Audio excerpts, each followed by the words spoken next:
Hey everybody, Sunday evening, 7 o'clock, time for some more live chat. Glad you guys all stopped back by tonight. We'll see what kind of trouble we can get into tonight. But one thing about it, I know it'll be a good time. Lots of things been happening. Been bananas few weeks for me. But glad you guys stopped back by tonight, and we'll see what we can do. We'll see how much fun we can have. Looks like we are connecting on Facebook as well. So as you see me glancing back and forth between the two monitors, that's what I'm doing. We are live on both formats, both Facebook and YouTube at the same time. Looks like we got Bill Wagaman here ready to go and watching the NASCAR race. Charles is here. Neil's here with us. Kevin L's back. Frank's on. So once again, super thankful you guys keep coming back, because this wouldn't be much of a chat without you guys and your participation. There's Pete. There's Kevin. As always, a little bit of housekeeping. If you were on the Nobody Show Facebook page, please remember I cannot see those comments. This is a shared video from the Nobody Else's Auto page. If you're on Facebook, you will need to be on the Nobody Else's Auto page for me to see your comments or participate in the auctions. Or you can always be on the Nobody Show YouTube channel. That's where the bulk of everybody is anyway. That's where most of the comments come in at. So please remember that. Please double check your comment before you hit send. If autocorrect changes it to something that I can't understand, then I will have to skip it. I try to catch most comments. I do miss some, but if I can't understand it, I will absolutely have to skip it. Super chats are cool. I always appreciate those. We occasionally do get trolls on here. I'm going to ignore them. They're trying to break my concentration and screw up our chat. You guys do an amazing job of running them off and letting them know they're not welcome. So as always, I appreciate that. Greg from Texas is here. Randy's on tonight. Matt's back. Kenny's on. Where's the Snickers at? It's in the shop next door. There's Alex and Dennis.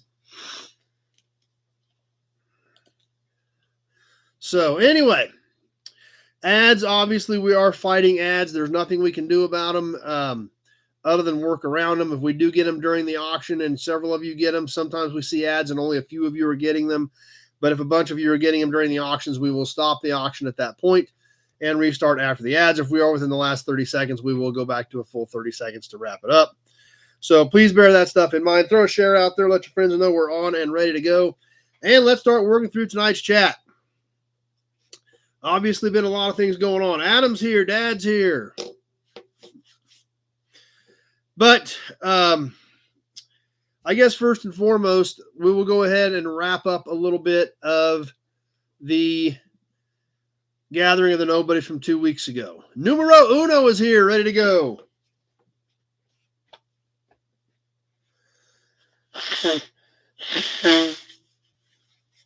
So obviously it was great that you guys came out and spent the weekend here, had a great time, and super appreciative that you guys, made that all happen. So Tony VW is back. Randy with the Nut Farm. Jim's on with us. So glad you guys keep coming back and making this thing what it is. Glad to see all these familiar faces back some more. So anyway, the gathering of the Nobodies, obviously we've been talking about. If you had any feedback, to please get that to Pete. And we did get some great feedback. Double W's here. We did not sell any cars during the gathering. Well, I guess Rico picked up the Studebaker, but we already kind of had that deal working before that. So, but the feedback we got, and there again, which is awesome, because one, you guys took the time to do this, and so many kind comments from everybody that did take time to comment and give us some feedback. Lee's here from New York. But nothing but everybody had a great time. And other than the weather, it was 70 and sunny on Friday, 38 and snow flurry Saturday, and 70 and sunny on Sunday. So we kind of got stuck in the middle of a bad spot there. But, one of the comments, their favorite part was just actually getting to meet everybody that we hang out with. It was just kind of, everything was great, but really was super cool to actually meet everybody in person. Lots of comments that, if we continue to do it, they know it's only going to get better. Nathan's Mopar Garage is here. No need to change a thing.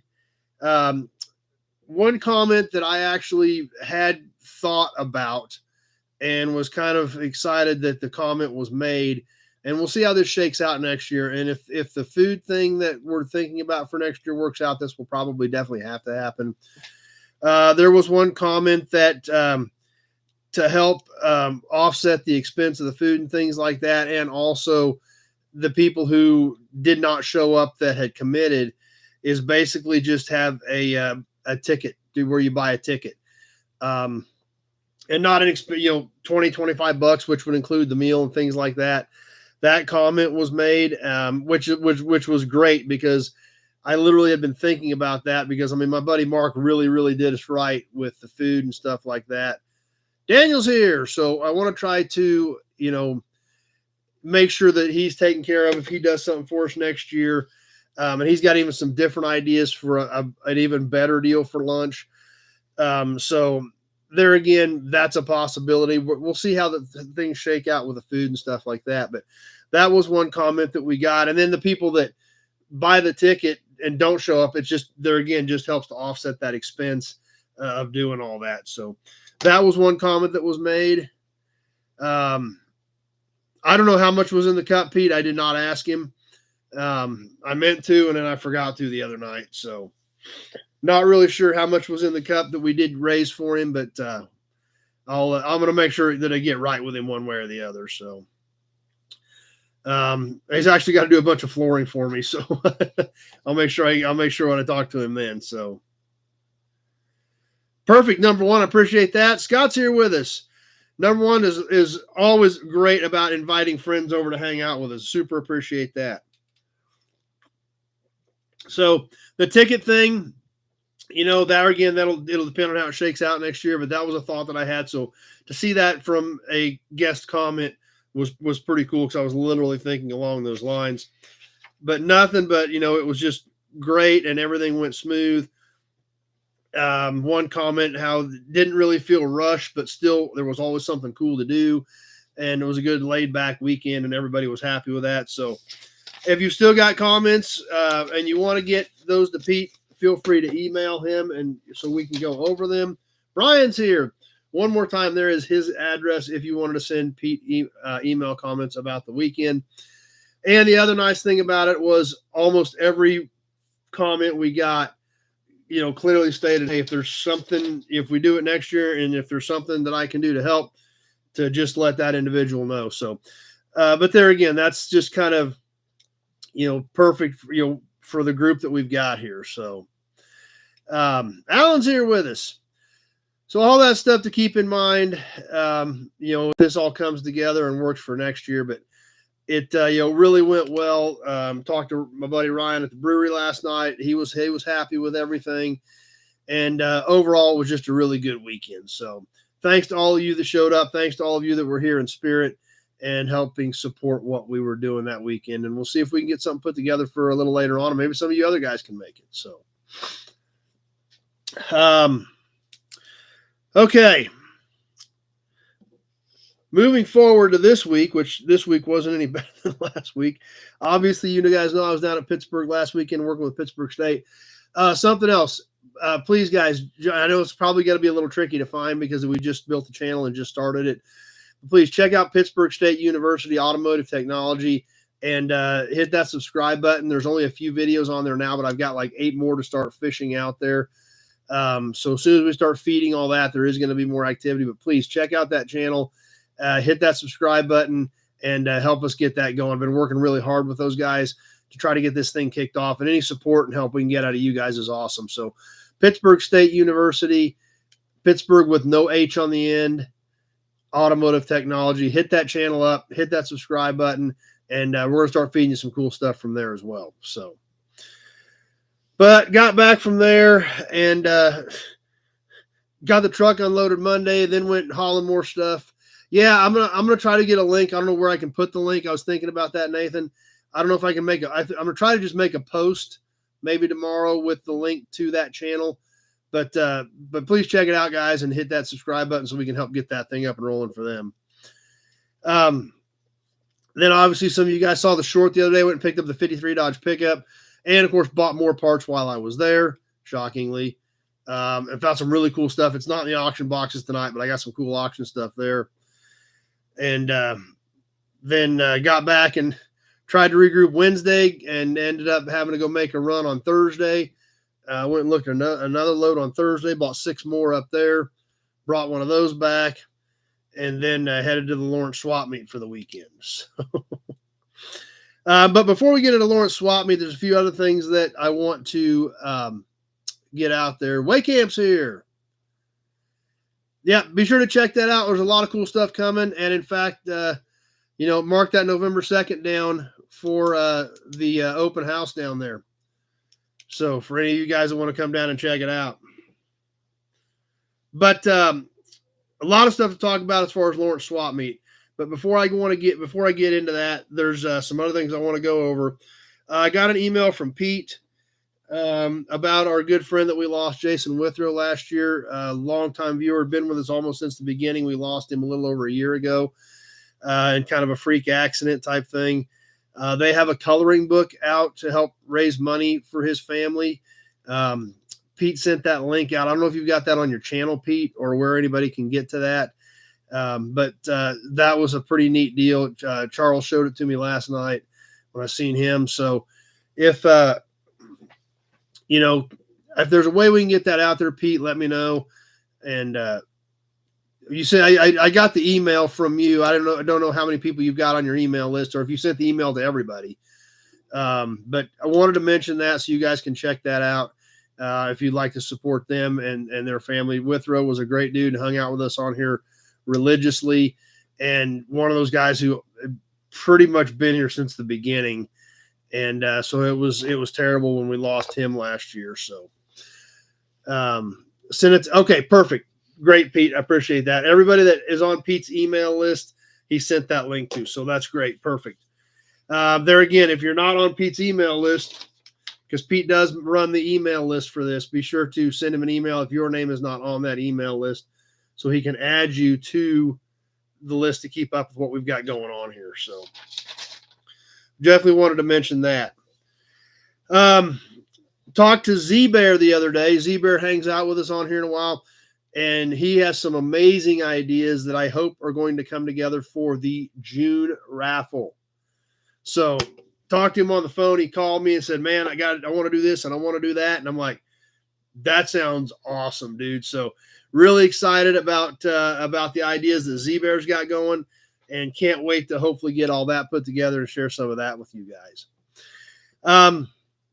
The next thing I do have coming up, if anybody is interested, Loader Mike is here.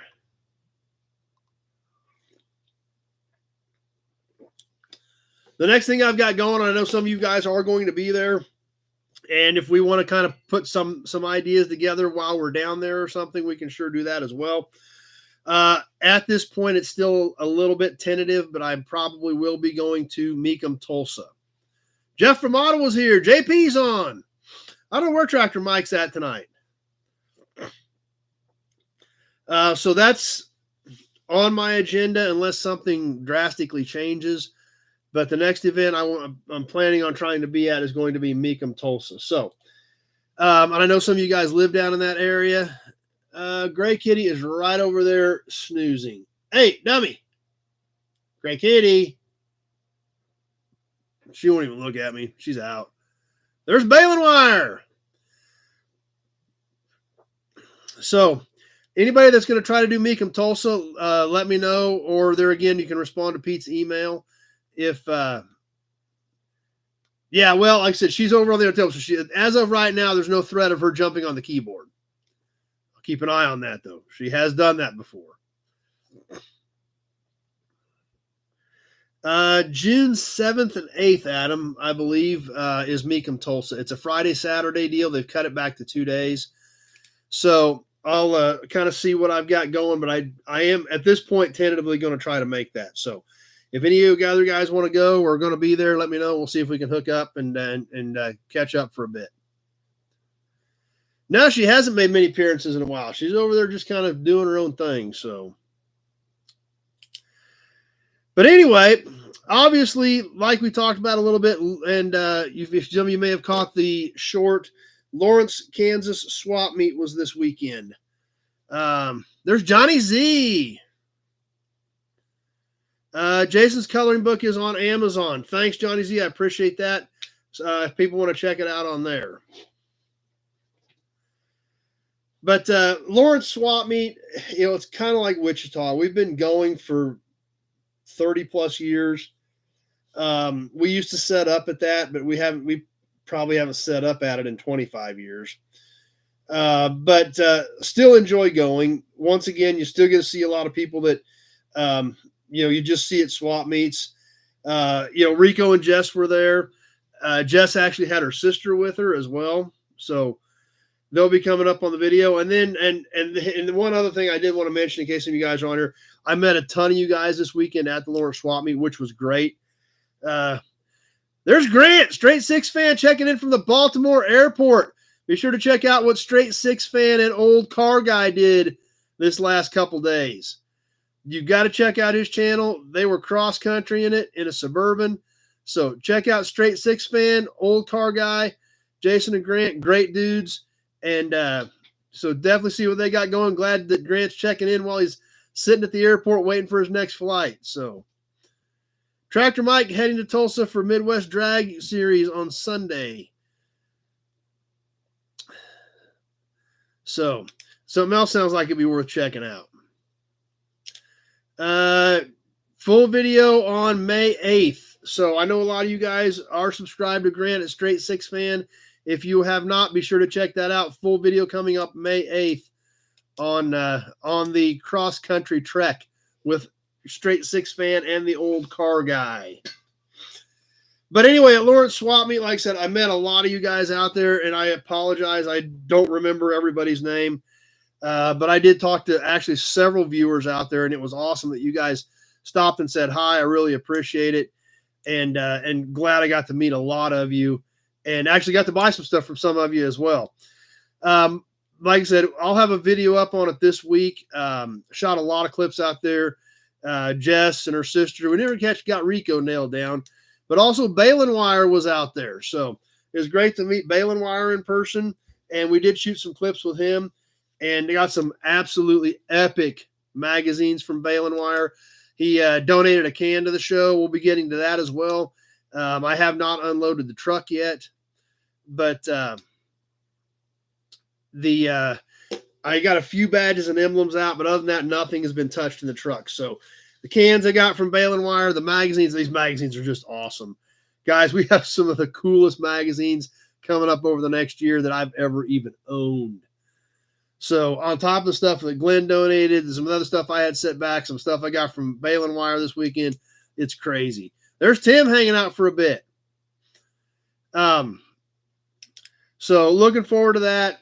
And be sure to check out Balin Wire's channel. We will be, he'll be in the video. I said Jess, her sister. I don't even remember what all we did. I haven't gone through the clips. I was just kind of shooting as we went.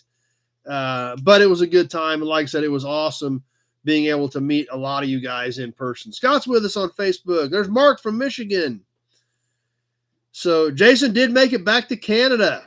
So awesome. Thanks for the update, Grant, and glad that you guys made her out there in one piece.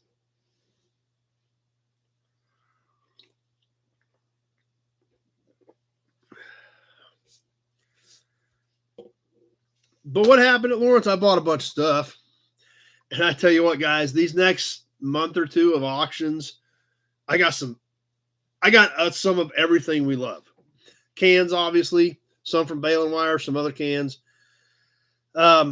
Badges and emblems, horn buttons, killer horn buttons, promo models, Tootsie Toys, magazines, and other cool stuff. But I mean, all the stuff. Yeah, we'll figure it out, Grant. I wasn't too worried about it. So, man, I got a lot of neat stuff. On top of the fact that I'd already gotten some cool stuff last Tuesday, and I got cool stuff the weekend before that at the Mopar Swap Meet. And, man, I got some good stuff. And, guys, I got 3 boxes. And these were hard to buy. But I got them bought. I bought 3 boxes of nothing but horn buttons and emblems. And they are amazing. There's Dean, X-Ray Dean, hanging out. And the problem was he had these 3 big boxes, a little over 100 pieces. And he's got all these guys picking this stuff out, and he's just selling stuff out of them 30, 40, 50 bucks a piece like this. And I'm trying to buy the bulk of it. And of course, he's not really too interested in selling it when you're selling like hotcakes. I finally got it done. It was rough. But I finally got it done. So I've got a few pieces out of that I'm going to throw in here tonight so you guys can get a sampling of what's coming. But man, there was some awesome stuff in here. Just absolutely killer stuff. So I can't wait to share some of that with you guys. But man, I just, like I said, so much cool stuff. Plate toppers, I've got a little bit of it, Mark, a few plate toppers. I don't have a ton, but I do have a handful of pretty cool ones, just not a ton of them. But other than that, I still got a lot of good parts. I hadn't found any promos in the last couple swap meets. I didn't get anything at the small swap meet last weekend. Didn't get any promos at Wichita, but I think I bought 16 promos. So got to go through those because I think there is some duplicates in those. So yeah, 15 or 16 promos that I got bought. So like I said, it was a good time. It did rain, of course, because it's Lawrence and Lawrence swap meet. It is going to rain. Fortunately, it did not get too carried away. It rained overnight Friday and a little bit Saturday morning, but it wasn't bad. So we'll be getting that video up from the swap meet, talking to Balin Wire, talking to Jess and her sister, as well as some of you other guys. And like I said, I super appreciated all you guys that stopped and reached out and said hi, and some of you guys that worked with me on some stuff. That could be any year though, Grant. it is literally like, it's like a 90% chance it's going to rain the first weekend in May in Lawrence, Kansas. I've been going there for 30 years and I know it's going to rain. So Dirty's here. So yeah, that's pretty common for the Lawrence swap meet. But like I said, it was a great time. And like I said, it was super appreciative of all you guys that reached out and said hi. And caught me while I was there, even though I don't remember everybody's name. And definitely appreciate the donations from Balin Wire, and as well as you guys that just worked with me on stuff you were selling me too. So that was all great. Hello, Gray Kitty. Come here. Hey, come here. Come here. Yes, come here. Everybody wants to see you. You gonna come say hi? Hey. Come here. Meow. Come here. Fine. I'll see if you come back over this way.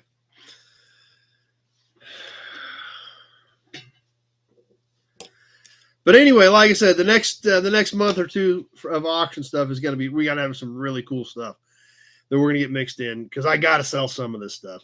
These horn buttons and badges and stuff, there's stuff in there that I don't have that I'm probably going to have to sell it, because I'm in this deal so deep that I'm going to have to sell some of it. So airport, that's a good point though, Grant. I'm glad you brought that up, because we hadn't thrown that up yet. Ads are coming. Let me see if I can stop these. I got a note. There we go. I got a notice on ads. Mark from Maine's with us on Facebook. Hopefully that killed those ads. I have not seen that in a long time where it gave me the opportunity to kill them. So maybe they're going to let us monitor some of them.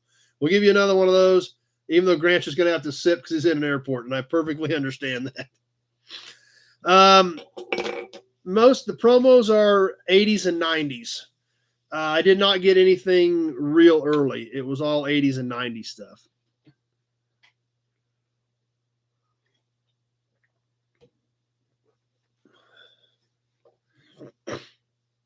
But they're still promos, and I'm still excited about it.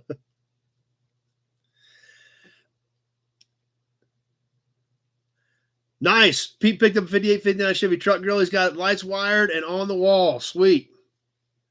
Glad that project came out well. Hudson badge. Well, I just grabbed the Auburn badge. So we'll throw that. Well, what the heck? If you want it that bad, we'll just bring the big kahuna out. We ain't brought the big kahuna out yet.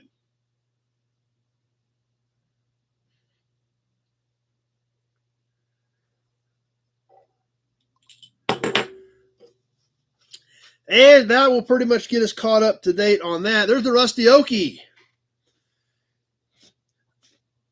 Oh, and speaking of cool stuff coming up in the auctions tonight, I've got March stuff. We've got some reruns from March. I got through the first 2 episodes, and I think there were 3 pieces that we will resell tonight. I have not finished up March. So if you've got something hanging from the end of March, get with me this week because it will be back in the auction box next week. So, but I did get through the first couple of weeks, and that stuff will be reran tonight. So, anyway, what cars came in this week? Obviously, if you guys caught the short the other day, 1953 Dodge half-ton pickup. The guy that I bought it from bought it for the engine. He's got power wagons, and I bought the rolling body. The truck is disassembled, so I've got to do a little bit of sorting and see what I've got, lay the parts out so that I can get ready to do a video on it. There's Leo. So I picked up the 53 Dodge half-ton pickup. It's got a Dodge bed on it, but it is the wrong bed. It is a bed off a long bed that somebody hacked up and made fit. So, the Thursday deal, I bought 6 of them Thursday. I only brought 1 of them home. The rest of them will be coming in soon. But I did there again, picked up a car that I didn't have any of. Dad had some in the past, but he sold them all. But I did pick up a 39 Buick, which is something that I did not have any of. So had a 39 Buick special come in on Thursday. And then got another one today. Dad bought a really, really good project car today for something for our Mopar fans. And this thing is rock solid. Found 1 spot of rust in the whole body. 1968 Dodge Dart 2-door hardtop, factory V8 car, no motor, no tranny, but super, super, super solid car. Interior's there, all the trim's there. And for a Mopar guy, this thing's going to make a great project. So it's a pretty neat car. I shot a real quick short of it today. Was not a barn find. It was a storage unit find. So they're not all in barns. Some of them have been stashed away in storage units for a while. So we'll get some content on all of those here coming up soon. But man, a lot of stuff happening. It's been crazy. I've got our good friend Glenn's got 3 or 4 of them for me to look at this week. And then I got a call on another deal here in about 2 weeks. I think there's about 20 more on that deal. So lots and lots and lots and lots of things happening right now. Kind of crazy.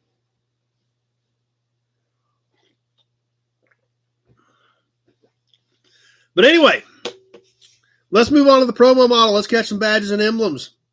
Catch a little story time, talk about the raffle, sell some cool stuff, and we'll keep on moving through tonight's episode. Tonight's promo, this is one that I did just get this weekend. And this is back when they just basically stamped the box. They didn't put a label with much information on these. Billy Bowman's here, but something else for our F-Body fans.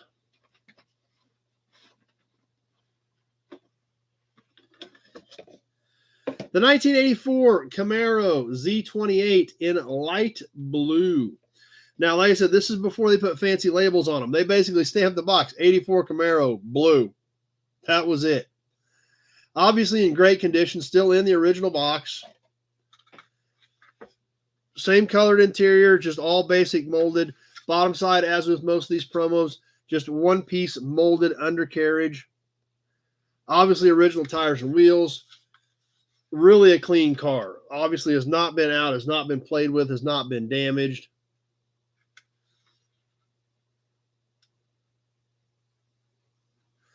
And still in great shape. So, yeah. And obviously, I like any of this F-Body stuff. So, I do need to go through all these promos. I know there are some duplicates in these promos. So, there are some of these that will hit auctions. This one I don't remember having. But we're going to check them out and see. But a really nice, great-looking piece.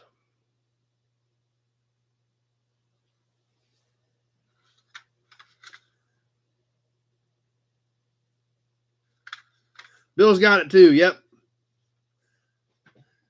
You know, it's kind of crazy to think a lot of these things have been overlooked for so many years that thing is now 40 years old.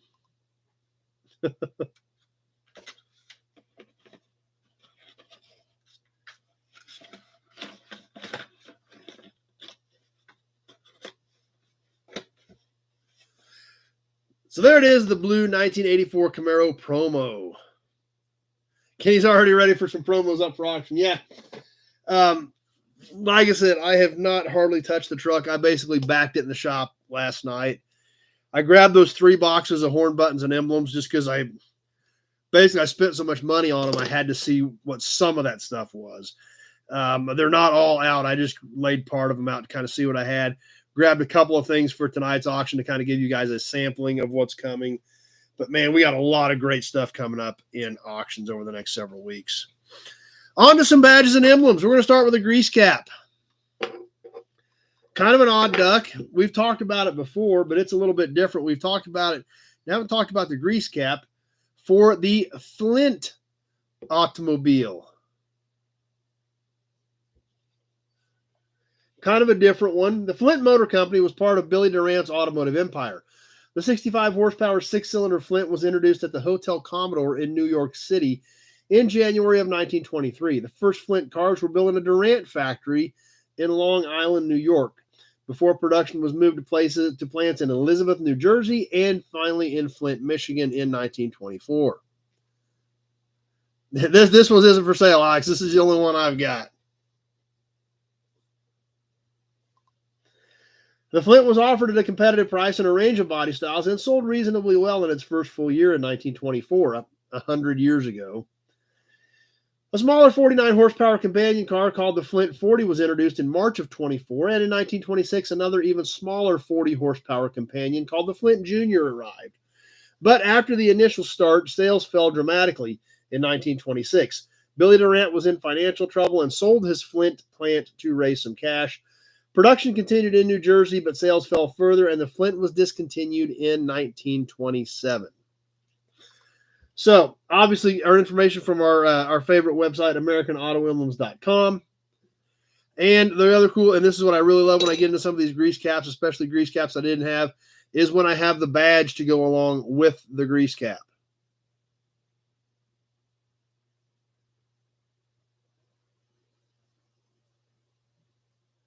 So, excited about that as always. This is your basic internal thread hex head cap on the Flint. So, obviously, only made a handful of years. Not ones that you see very often. You know, the first full year was in 1924 and was discontinued by 1927. So, these cars were not common. They were not made for very long, and pieces you just do not see very often. So, definitely excited to have these in my collection.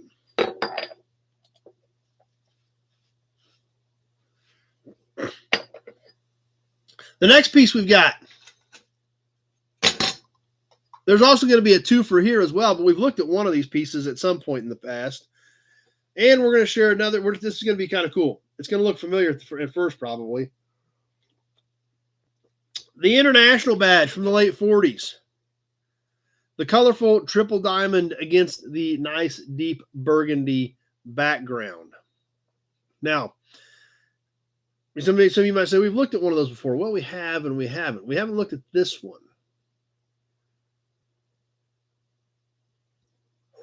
This one is off of a KB6.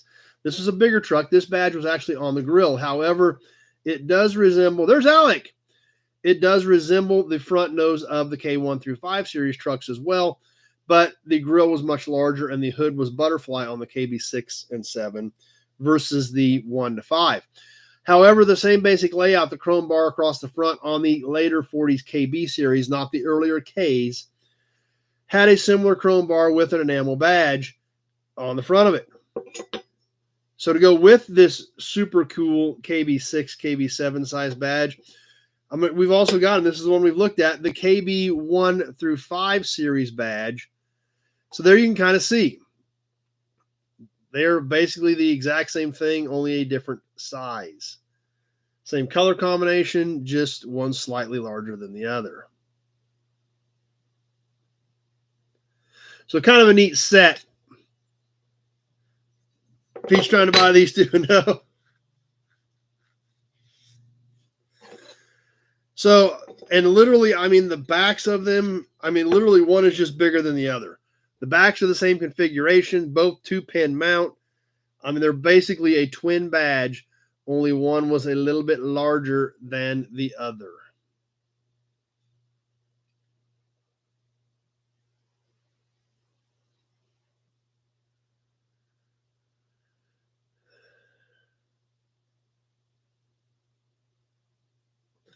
So that's what we've got for tonight. The pair of internationals and the Flint grease cap with matching Flint badge. Tim's coming out swinging. You guys are starting to get serious about this project.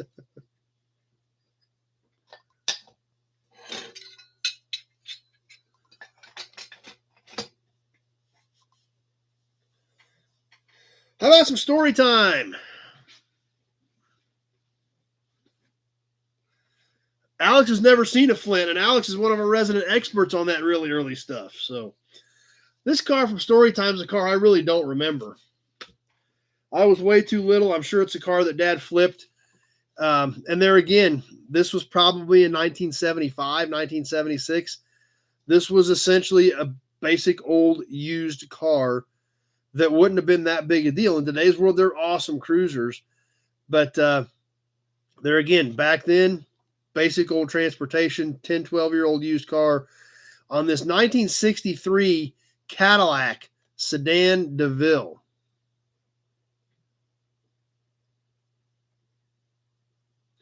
Like I said, I don't remember this car at all. I think this was a car that Dad flipped. But there again, it was a basic used car, basic transportation back in the day. Today, big old four-door hardtop like that, some fins on it, that would be an awesome cruiser. But back then, basic old transportation. Like I said, this book that we're in now, this is from when I was really, really little. So some of these cars I have a little bit of recollection of. Some of these cars I don't remember much of anything about. This is one of those that I don't really remember anything about it. So I'm pretty sure this was just a flipper. It was not around long. I'm sure Dad did some basic work to it and then it sent it down the road. But there again, at least we still got the pictures now. We can go back and check it out. Sounds good, Bill. Glad you were here for a while. So that's what we've got for story time. Just not much of a story, but still a cool car on a 1963 Cadillac.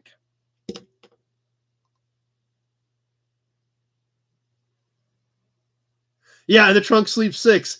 That's true, Kenny.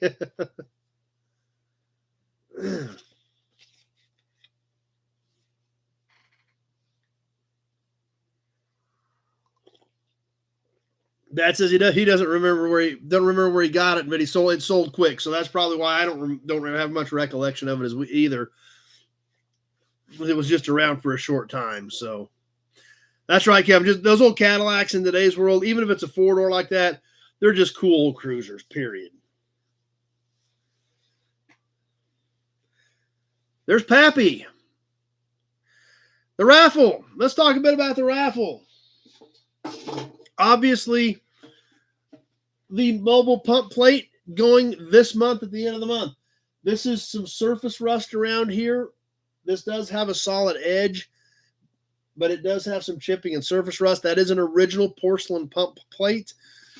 We've also got some other mobile stuff for the second, third names out of the can. We're gonna dig out some other mobile cans or something and get those names in the big Buick oil can for the drawing at the end of the month.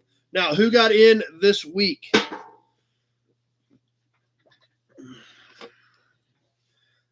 Leo twice because I forgot to put him in last week.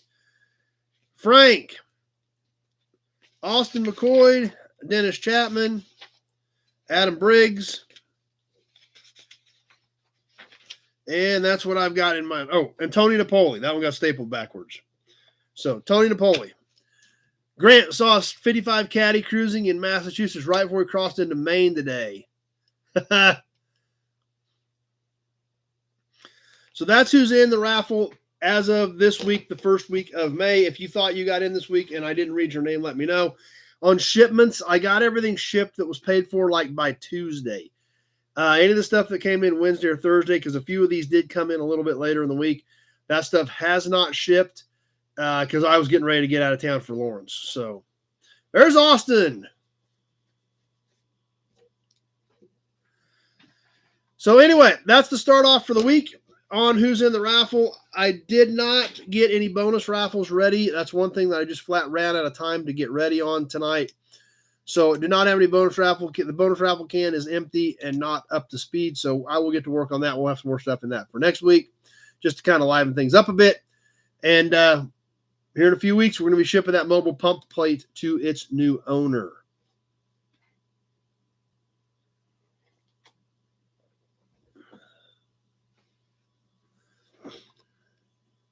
So anyway, I guess that brings us to some auction stuff. Anybody want to do some auction stuff, or we're going to skip it tonight?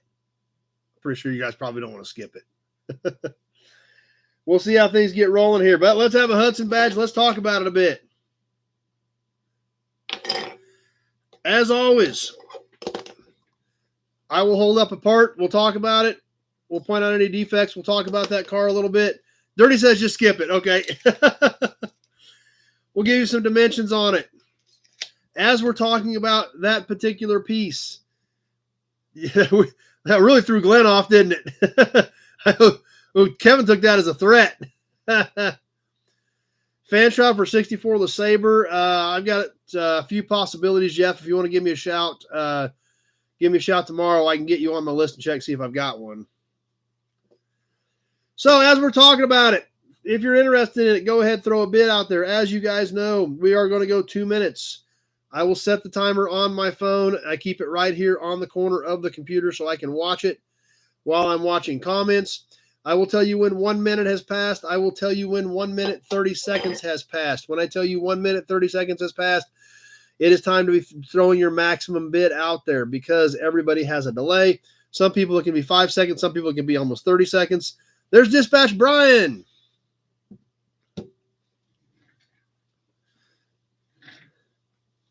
So, Tim said everybody else can skip it. That way he can get everything. No problem, Jeff. So, anyway, throw your bids out there. I'll let you know where we're at on the timer. We will go 2 minutes. At the end of 2 minutes, when my phone says 200, I will look at YouTube and Facebook. The maximum bid that I see on my screens will be declared the winner. I will announce that, and I will log it on my sheets. We got some cool stuff to check out. It's all small stuff tonight, so shipping will be included in everything in the 48 states. If you are a non-U.S. buyer, you are more than welcome to play, but you will have to get me paid in U.S. funds, as well as you will be responsible for non-U.S. shipping due to the fact that this thing kind of feeds itself, and if we spend a fortune shipping a couple boxes out of the country, it kind of torpedoes it for everybody. So anyway, please keep that in mind. If you've got any questions, go ahead and throw them out there. Or if you see something you want to bid on, but you're really not sure how to do it or how things work, my phone number is in the description part of this video. Call me tomorrow. We'll work it out. No big deal. Super simple. Shit, you can use check, money order, Western Union, PayPal, friends and family. Any of that stuff works fine. And I'll throw it in a box and ship it to you, and it'll show up at your door.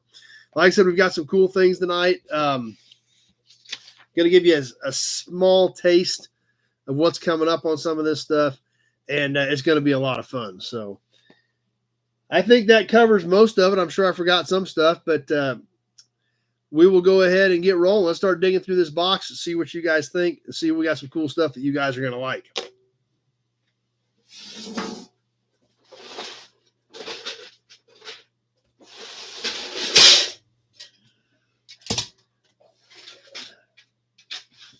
Let me get situated here.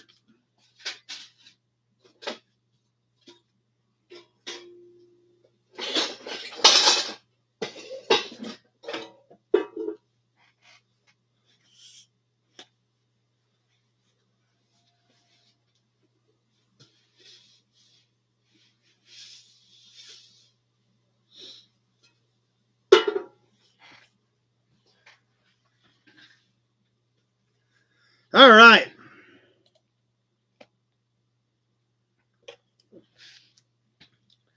Let's start off with another one of these little toy trucks. We've done a bunch of these. I'm getting down towards the end of my box, but I've got some neat ones left, including this little Buddy L. Only this one's a little bit different. It is a tandem Buddy L truck for American Airlines. Check this little dude out. Has American Airlines stickers on both sides, tandem axle, white letter tires, great blue color, nose is in good shape, glass isn't busted out.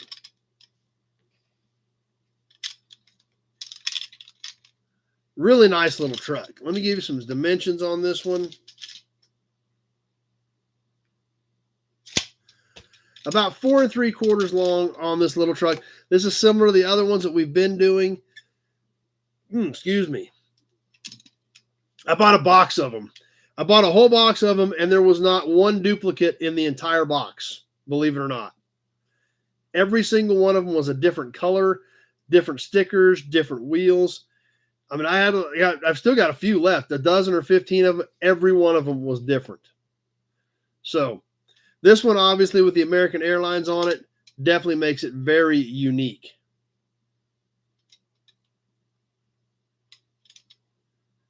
But the weird part about it, I did not get any trailers. They were all just trucks. A whole box of just the trucks. So anyway, let's go ahead and get rolling on the first piece tonight. And I think I got everything covered. It seems like I'm missing something. What am I missing? Full dollar amounts only. I did forget that.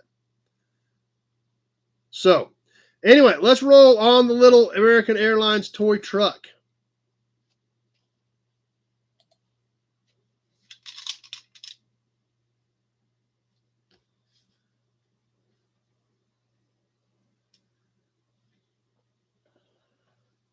Dirty at 20. Oh, and that's another thing I was thinking. I will read all the bids on the first few items as they pop up so that everybody knows what I'm seeing. There might not be more bids than that because Dirty come out swinging on that one. That may have knocked it out. We'll see here.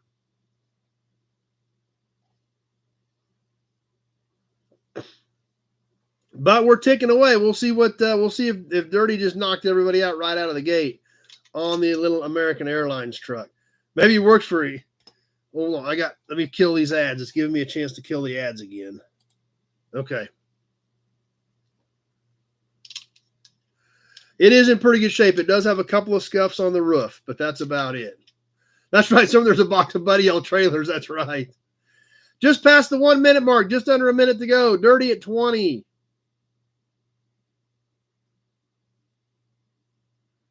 We all like toys, Dirty. There's no doubt about it. This one's just really nice.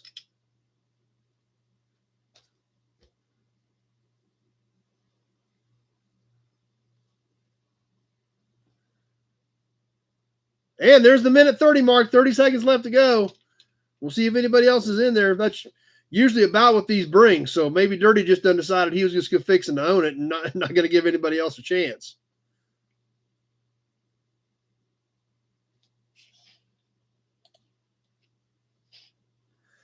Just about ready to wind it up. Looks like that may have done it.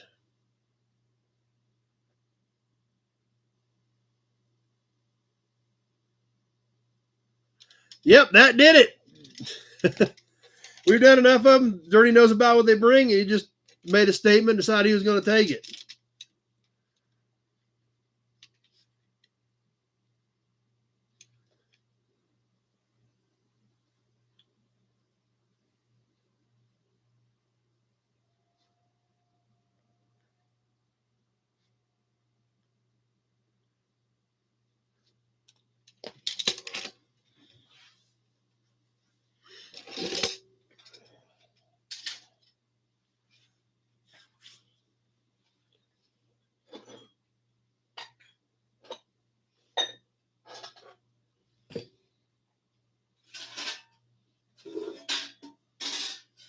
Let's get a plate worked in here.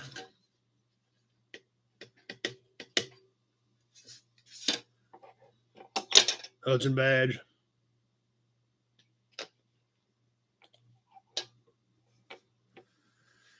No, I don't really think so. I've shipped a bunch of them to a bunch of different people.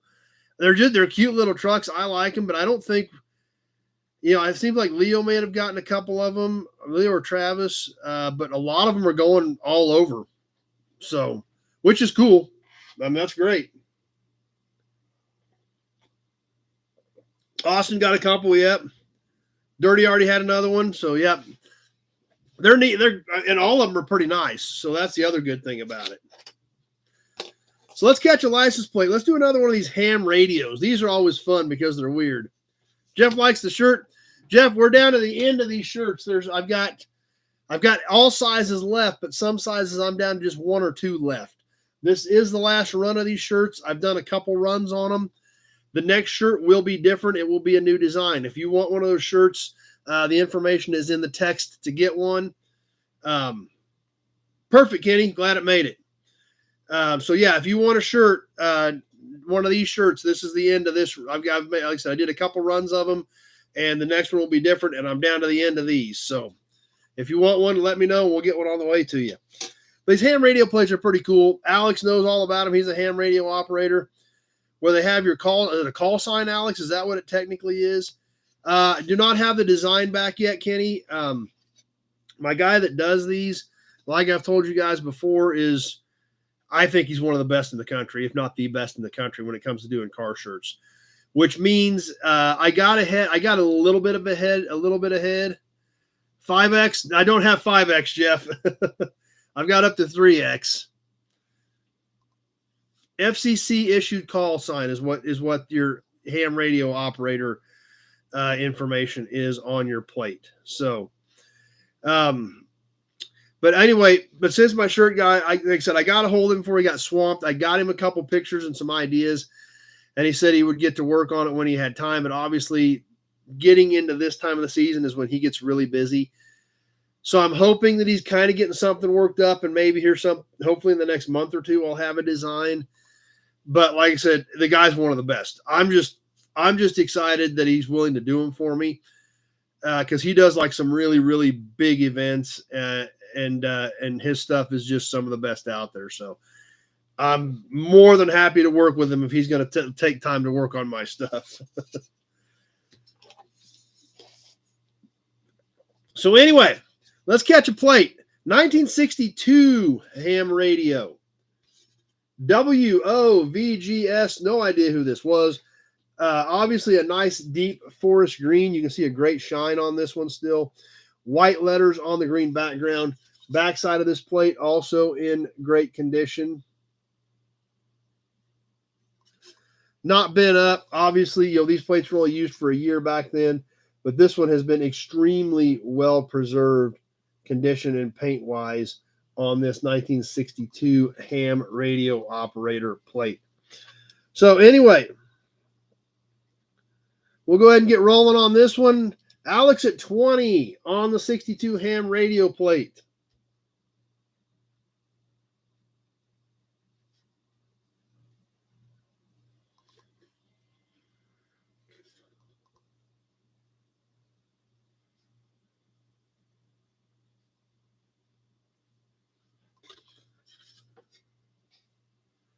Yeah, we have talked about that, Kevin. And when I get ready to order, we may do that and see if we can get a small batch of the stuff for the fluffy guys, and see if we can get that order when we get ready when I get ready to put another shirt order in once that new design is done.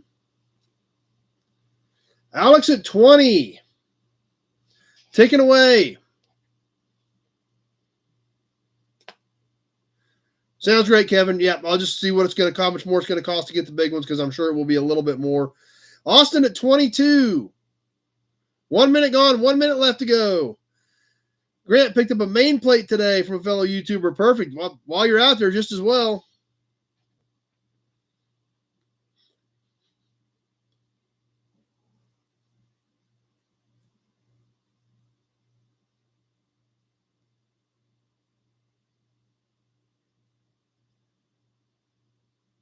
Coming up on the minute 30 mark.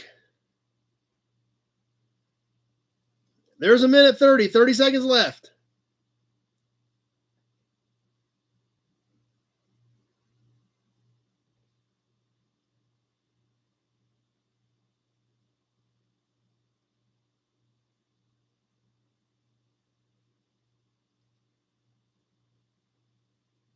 Getting ready to wind this one up.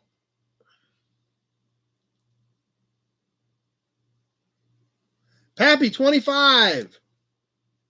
And that does it. Pappy at 25. Austin had a 26 in there, but it was 2 seconds too late. Pappy at 25.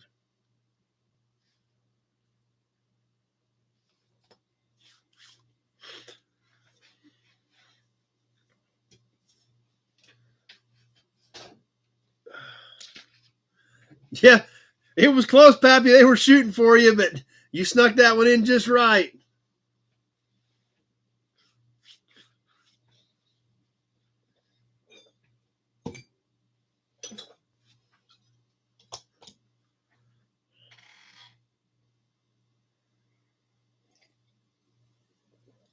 Perfect, Pappy. Sounds good. What do we want to do next?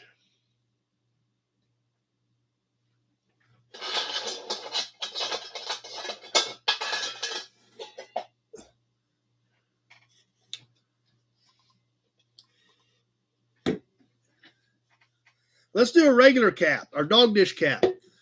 This one is just a display cap. It's rusty on the back, but it still has a nice shine, and it's a cool piece for our Pontiac fans. Pontiac Motor Division. This is an early 60s era cap. The back of this one is rusted out, so it's not going to hold on a car correctly. But for a display piece, still looks good. You could probably repaint those letters in these different areas and hang this thing up. Obviously, a nice bright shine. Dings, dents, and scratches, scuffs and scratches, but no serious damage. Definitely got some shine going on with that one. Let me give you the size on this one. Tony, start us off at 10. This one is just under 10 inches, about 9 7/8 in diameter on the Pontiac cap.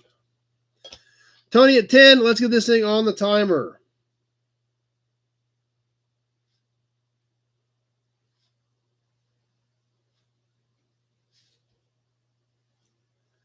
Mike at 14, the tractor, or the loader Mike. Getting my mic screwed up. Loader Mike at 14. Two-party post-dated out-of-state check, sure.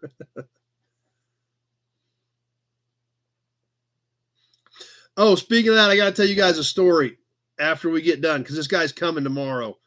So I'm going to tell you a story about checks here in a little bit. After we get done with this cap, Loader Mike at 14.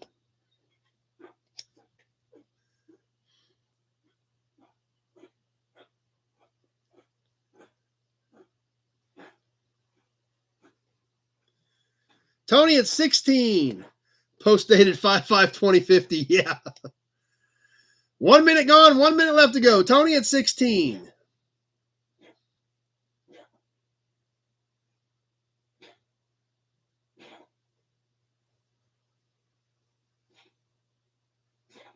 You all right, Cat?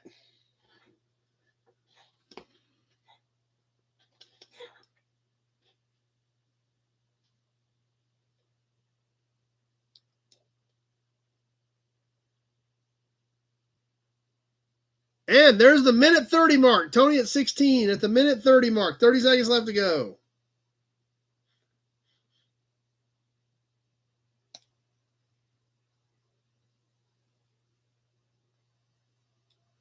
Kevin at 20.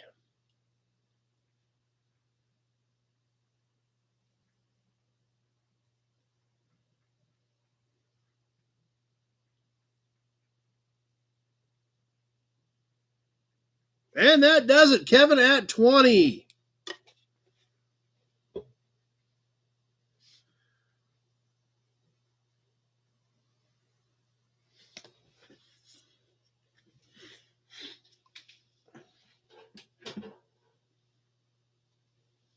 Oh, so real quick, this guy's coming to, when you said the check thing, it reminded me because this guy's actually coming tomorrow to pick up some international parts. He came up here a couple months ago and got a load of stuff, and he's coming up tomorrow. But the check deal, and it was kind of funny because when I got to talking to him when he first called me, we got to visiting, and he actually had parts stores too years and years ago. And he was going to send me a check for a deposit, so I had a bunch of big stuff he wanted me to pull. And he said, is my check okay? I said, yeah, check's fine. It ain't no big deal. I said, I'm sure it's good. And I, like I said, I always tell everybody, it's like, I'm pretty sure you're not going to drive to Kansas to fight a bad check, so I'm not too worried about it. And this guy said, he goes, I got the best bad check story ever. So I thought, well, this ought to be pretty good. So real quick, we'll take a break from the auction and hear this. So this guy, he had retail parts store just like I did. And he said most of the time, 90% of the time people come in, they make it right with you, and it's no big deal. He said, I had a guy one time who basically looked right at me and said, there ain't nothing you can do about it. You're never going to get your money. Basically told him to go pound sand, and he didn't care. That's the way it was going to be. So he said, you know what? I wasn't going to deal with him. I took it to the county attorney. County attorney prosecuted it, and of course had a court date set. Of course, the guy didn't show up for the court date because he just told this dude, he goes, you ain't going to get your money. It's just the way it's going to be. Or so we thought. Months later, and I'm telling the story secondhand from what this guy told me. One day, this guy is flying to the church. So he was apparently boogieing along pretty good. Gets pulled over on the way to church. Well, guess what happens when they run his license? He has a warrant for failure to appear.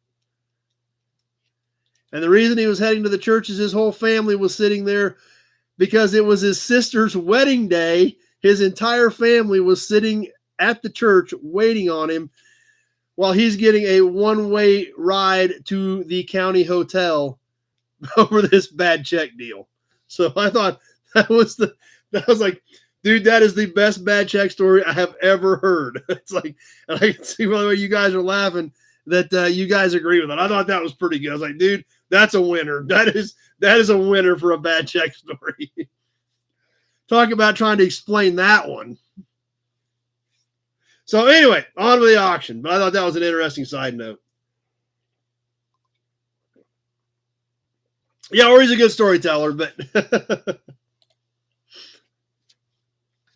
okay, what else we got here? Let's get a grease cap. I think we've done some of these before. This one's kind of unique. It has some paint on it. I think Pappy's sisters are all married. And I was like, why don't this paint will come off? And then I thought, you know what? The paint kind of adds to it. So I'll see what you guys think. If nobody bids on it, then I'll know the paint did not add to it at all because it's a grease cap and everybody's going to bid on a grease cap anyway. I think we've done a few of these, but obviously nothing kind of with this look to it. On this little whippet cap with the green paint on it. I was like, maybe you clean that off. I was like, you know what? Somebody probably painted this whippet with a brush. I bet they were painting their wheels. Wooden wheels. I bet they were painting their wooden wheels with a brush. And that's where this green paint came from on this cap. It's got dings and dents and scuffs and scratches. The whippet obviously is nice and clear. Internal threads. Hex head around it to spin it on, spin it off.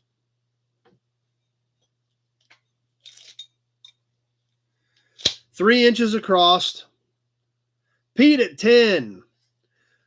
So kind of a unique piece. Like I said, I thought the green almost, I was like, you know what? I'm just going to leave most of it on there the way it kind of looks. Exactly. Cool character. That's exactly right. Alex at 20 on the whippet cap. I just hit the timer, so we are live and we are boogieing.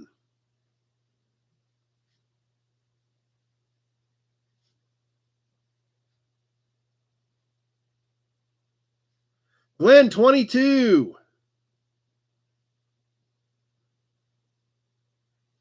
Alex, 26.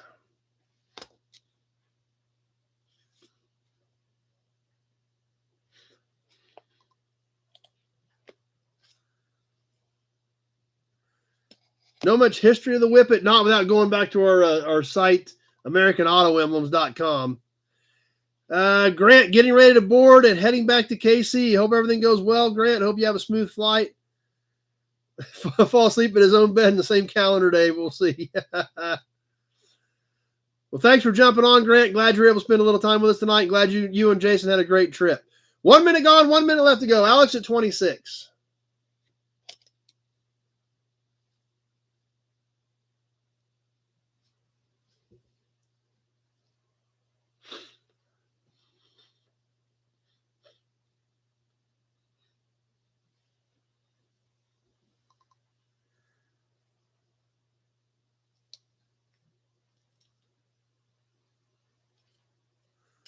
Whippet was a major brand, solid straight 6 in the 20s. Minute 30 gone, 30 seconds left to go.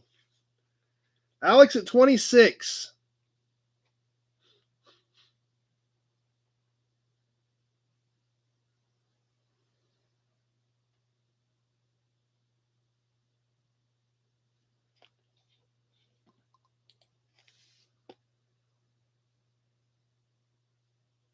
Coming out of the wire, Alex at 26. And that does it. Alex at 26.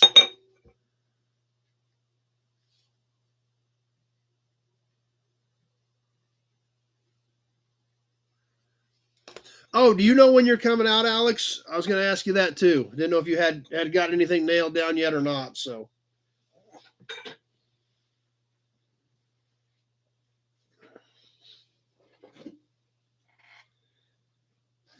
how about something super unique for our Chevrolet fans? We've never done anything like this. I don't know that I've ever even seen one of these before. But it is a super cool Chevrolet piece. Okay, no problem, Alex. Was just kind of curious. So, it's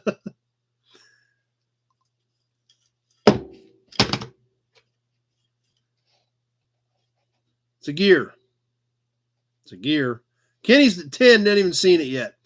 It's a gear. What makes this unique? Why are we looking at a gear? Well, it's a new old stock timing gear. I'm sure off of an old straight 6. What's cool about it, obviously you see, the teeth all look good. It's brand new, still has the tag wire on it. But check this out. It's a Chevrolet right on it. Right there, cast into the gear, Chevrolet with the part number. So gears are cool anyway. This one, new old stock with the Chevrolet cast right in it, I thought was really cool. We'll see if you guys think it's cool or not. I'm not sure. But we're going to find out here in a couple minutes if you guys think this is cool or if I just thought it was cool. It's the only one I've got. There were a couple of other gears in the box, and I thought there was a couple of them, but this is the only one that said Chevrolet. 5 7/8 in diameter. I think you're right, Alex. Not sure how old, but I'm pretty sure it's old. But it is kind of a neat piece. So, Kenny at 10, let's get this thing rolling on the timer. Here we go. We'll see if you guys like it or not, if you guys think it's cool as I think it is.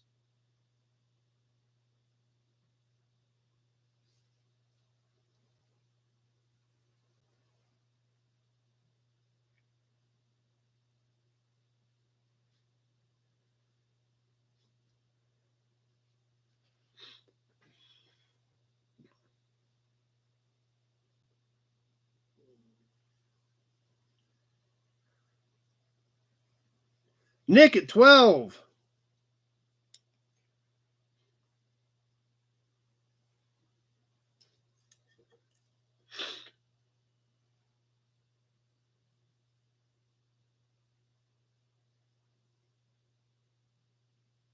Coming up on that 1 minute mark.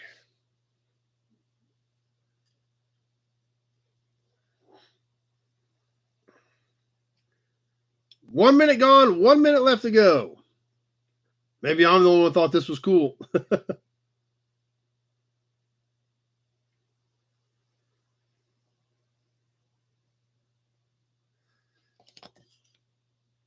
$835,730 is the part number. 835,730 is the part number.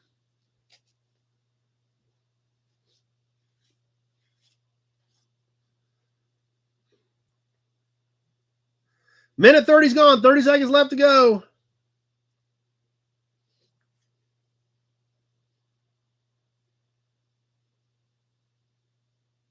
It's just a decorator piece. That's all it is. It's just cool. It says Chevy on it. Spacely Sprockets. That's right.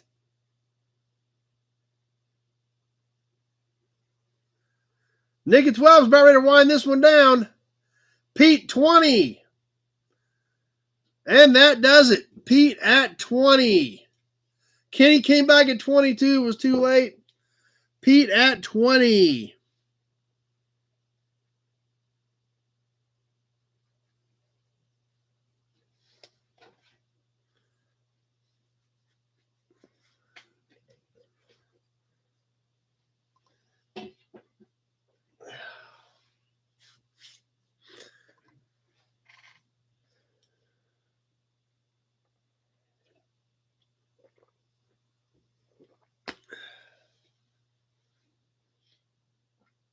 All right. What do we want to do next?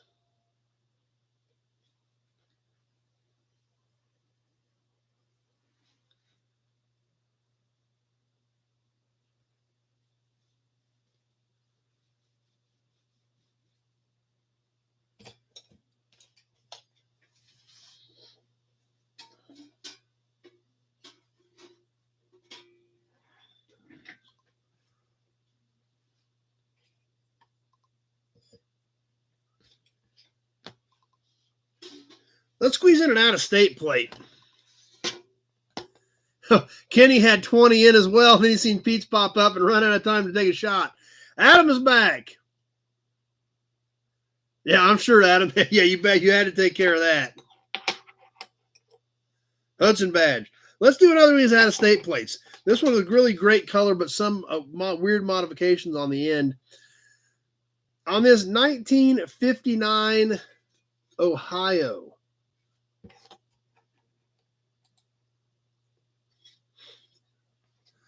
Now, this has been cut on this end. It was notched and had 2 holes put in it, so something was bolted on it at this end at some point in time.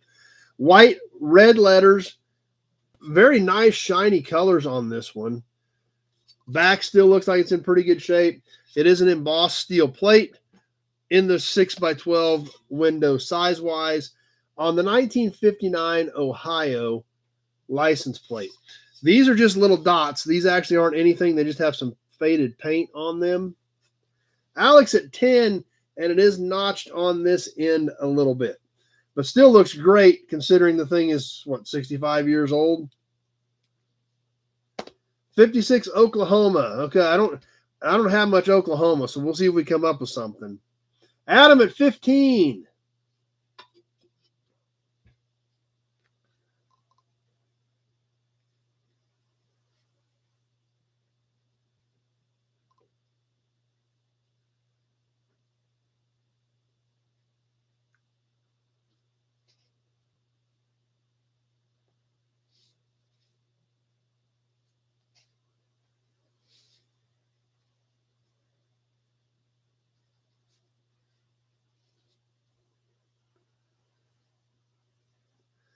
We're going to wait towards that 1 minute mark. Adam at 15.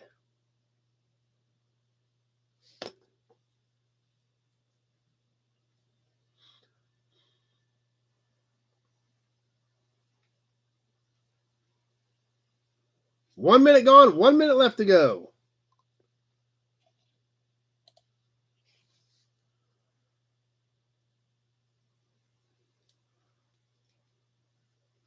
Martin at 16.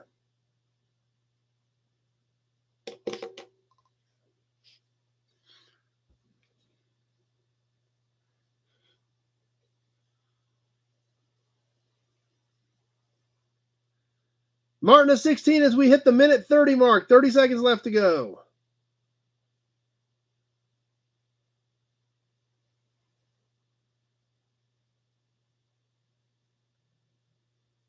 Pappy, 18. Tractor Mike is here. Austin at 20. Pappy, 21. Austin, 22. And that does it. Austin at 22.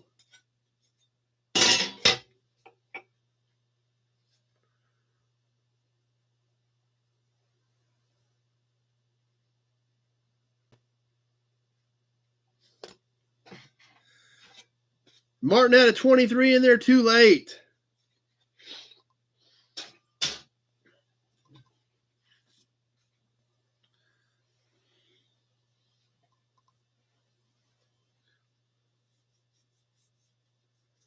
All right, let's see. I got a rerun can to do.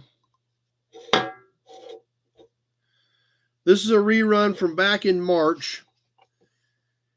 It is a composite can, so it is cardboard, no barcode, so it's probably 70s era. It is a regular round quart on this Phillips 66 aviation can. This was a new one that I drained from the bottom. Top is still intact with all markings. I love the aviation cans because they're not the ones you would commonly see on a store shelf. You don't see them nearly as often. So the aviation ones are the one I've always liked the aviation because they always stand out more so than the regular ones. Type A, Grade A, SAE 40 on the Phillips 66 Aviation Quart. Randy at 10. And let's get this thing on the timer. Randy at 10 on the Phillips 66 Aviation Quart.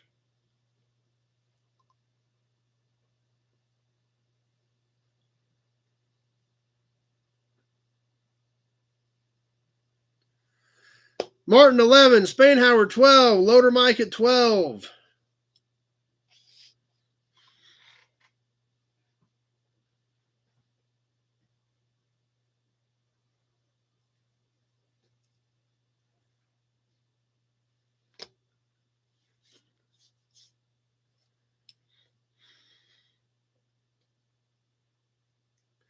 Randy at 15.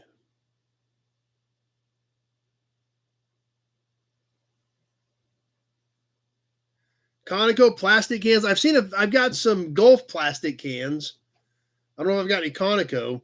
The plastic round ones are kind of weird. Try Loader Mike at 16. That's true. The stores don't have landing strips. 1 minute gone, 1 minute left to go. Loader Mike at 16.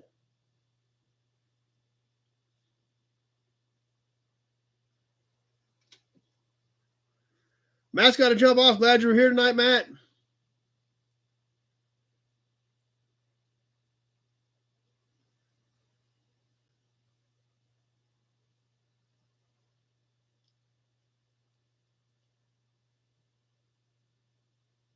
There's the minute 30 mark. 30 seconds left to go. Loader Mike, 16. Randy at 18.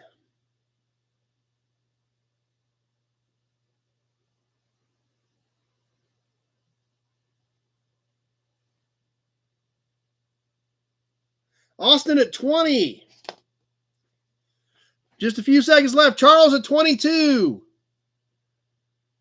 And that does it. Charles at 22. Austin had a 23 in there, but it was too late. Awesome, number one. Thanks. I super appreciate you guys going out and inviting people to come hang out with us. That's awesome. Charles at 22 on the aviation court. Randy had a 24 hung up in there.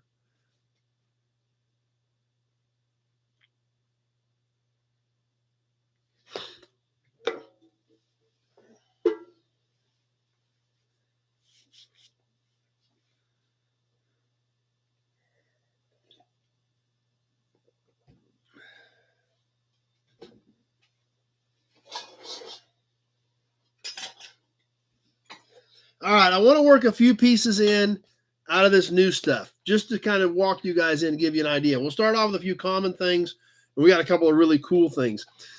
This is all these badges and emblems came out of a salvage yard. Somebody gathered these up years ago. The story that I got when I bought this stuff this weekend. That's right. That's a good way to put it, Dirty. Your anti-sniper number ready. There you go. That's for sure. Yeah, that's true, Austin. You're exactly right.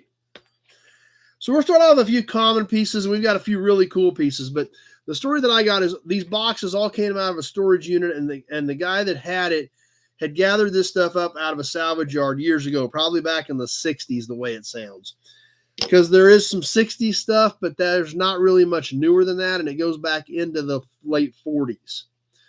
The first one we're going to look at is a pretty common badge, but it's kind of a cool piece, and I'll tell you why. Now, when I show it to you, you'll probably say it's pretty common and it's not anything exciting, and maybe you guys won't even want to bid on it. I don't know.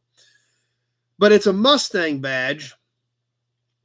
Does still have some paint on it. Has nice, bright, shiny chrome.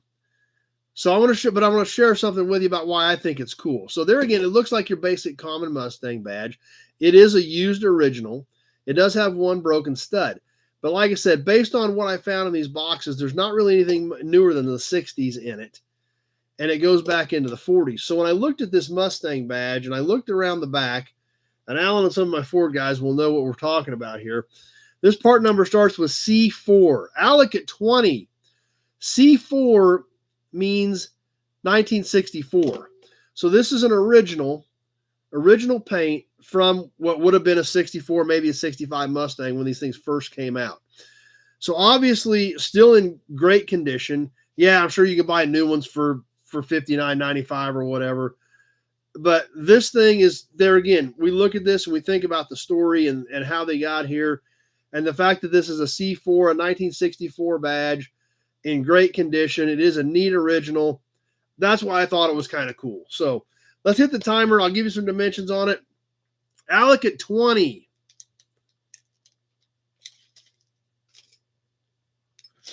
It's 3 3/4 high.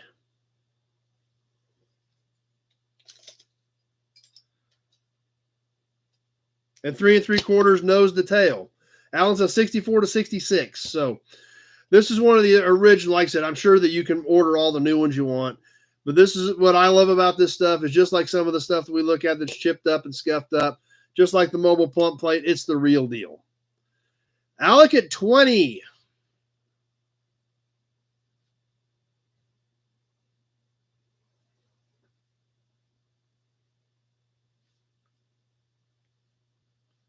Tractor Mike, 22.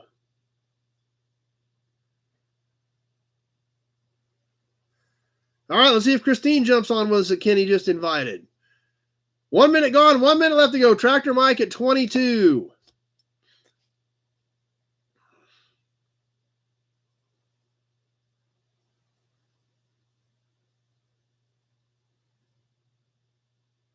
Kenny at 23. Alex at 25. Several bids coming in. Alex at 25 was the top one out of those. As we hit the minute 30 mark. Glenn, 26. Tractor Mike, I hate Mustangs. You've got some. Minute 30 gone. Just under 30 seconds left to go. Glenn at 26.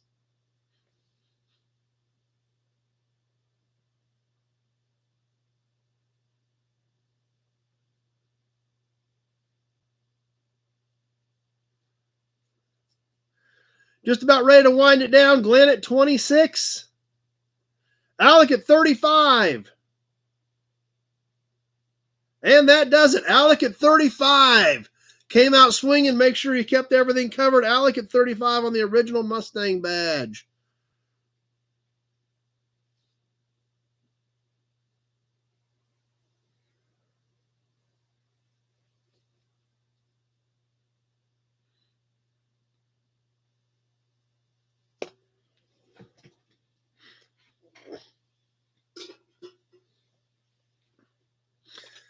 Okay. Let's start off. Let's get a horn button worked in here. We'll start off with kind of one of the more common horn buttons. We got some cool stuff coming up. I think you guys are going to flip as we get into this box. This one here is, I don't think you've made any friends on YouTube, Alec.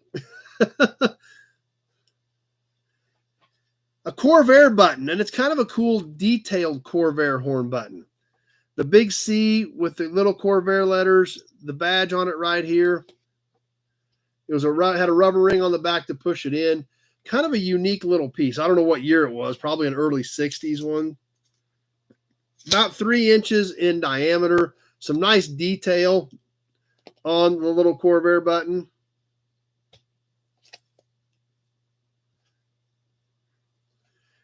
This is kind of countersunk down in here. The lettering was originally black. You know, you could repaint that if you wanted to really make it shine. But kind of a neat little horn button for the Corvair. Tractor Mike at 5. Let's get this thing on the timer. Somebody's going to have to outbid Tractor Mike at 5 because I don't think he's a Corvair fan. But he may end up with it in his box if nobody outbids him.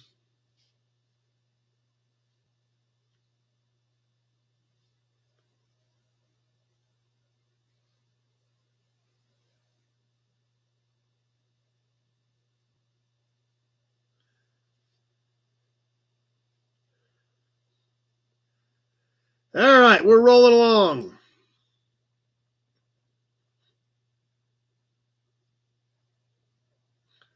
You might get stuck with it, Mike. I don't know, even though it's Corvair, it's still kind of a neat little piece. 60 to 63, so it is an early one.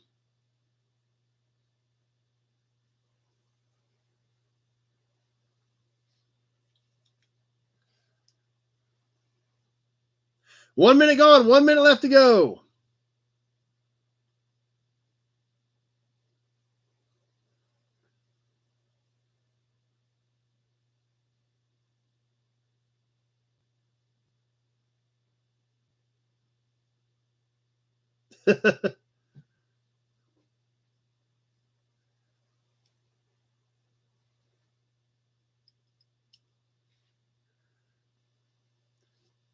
Minute 30 gone. 30 seconds left to go.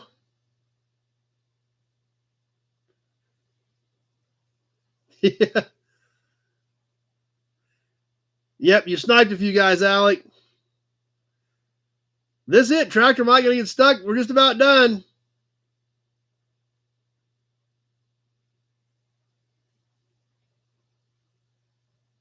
No other Core Fair fans out there. That's all right. We got cooler stuff coming. Austin at 6. Dirty at 6. Austin was the one I had at 6. So we'll throw that in Austin's pile.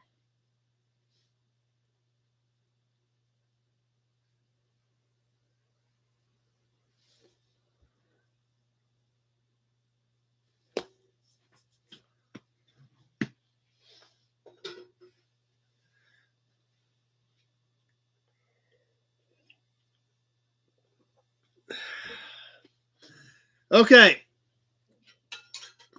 We'll start getting into some cooler stuff now. Out of the same stuff.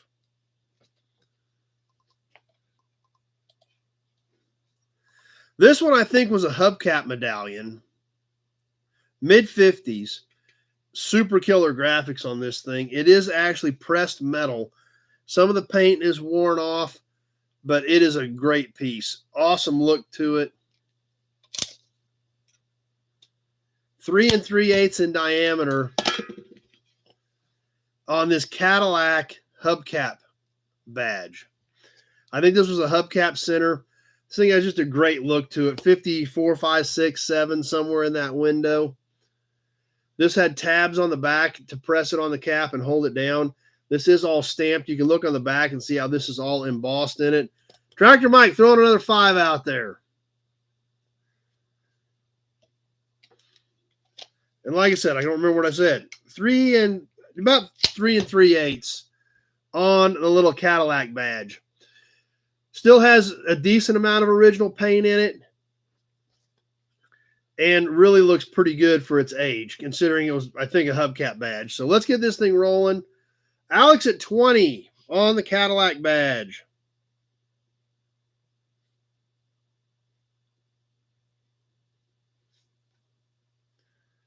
Tractor Mike, 22.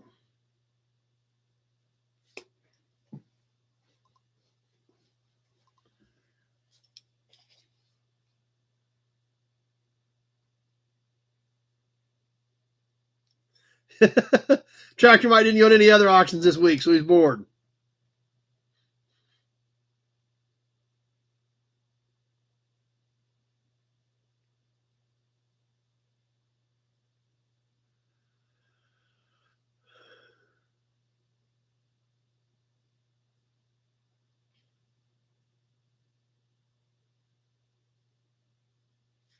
Coming up on the 1 minute mark. Tractor Mike at 22. I don't know. It's kind of brass colored, but I don't know if it's actual brass or not.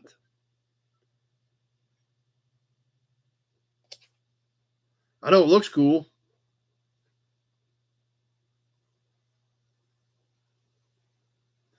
Coming up on that minute 30 mark. Tractor Mike 22.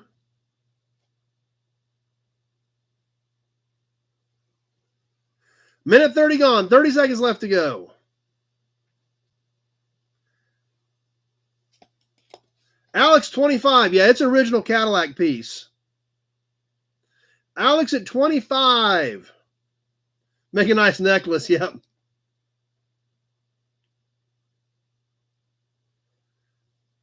Alex at 25, getting ready to wind this one up. Mike from Texas is here. And that does it. Alex at 25.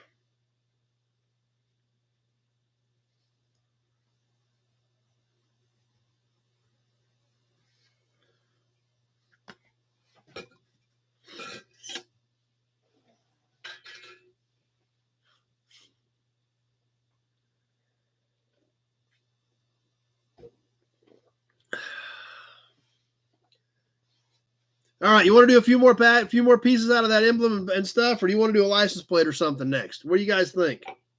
I got a couple of really cool pieces out of there, so Hudson badge.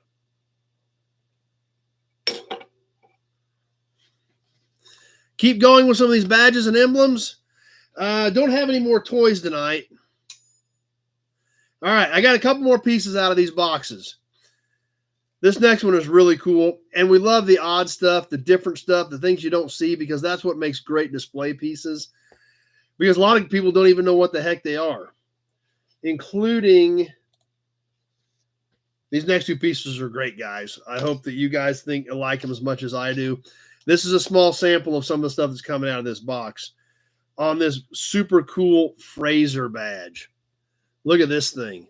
Nice, bright, shiny chrome. All the letters are there. It is curved. It was on the front of the hood. It is pop metal. It is stud mount. Kenny at 10. Look at this thing. One of the oddballs, one of the orphan cars, something you don't ever hear about. This is the stuff that's really cool, really great decorator, man cave type stuff. Tractor Mike at 12. Yeah, it's neat. Not counting the curve, just here to here, it's right at about 12 inches roughly. So yeah, it's got a few pits in it. I'll kind of try to hold it up here close so you guys can get a little better look at it. It does have a few pits in it, but no breaks, no cracks, no chips. And it is pop metal. So if it were broken, there would be no fixing it, but still looks absolutely great. So we'll see what you guys think. Like I said, there's some neat stuff coming. Hopefully you guys like it for what I spent on this stuff. But let's go. Tractor Mike at 12, and we are rolling on the timer on the Fraser badge.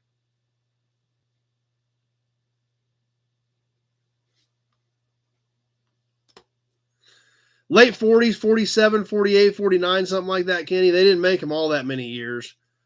Alex is 46 to 48. Yeah, a very bold block type font. And we're only at $12. Waycamp, 13. Allen, 15. Kevin, 17.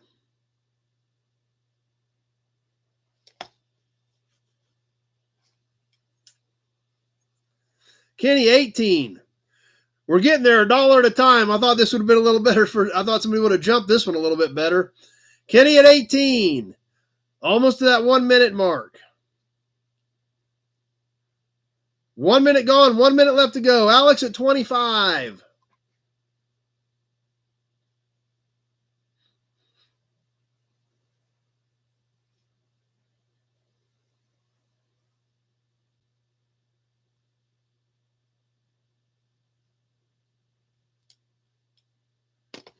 Coming up on the minute 30 mark.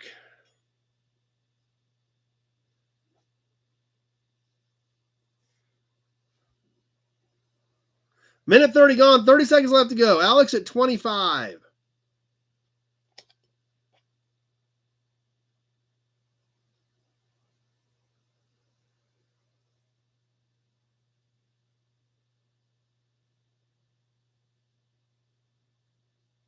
Just about ready to wind this one down. Is that it? Alex at 25. Charles, 32. Kenny, 29. I got Charles at 32. Pete, 33, and that does it. Pete got that 33 in there just barely. Everybody was waiting till the end on that one, that's for sure.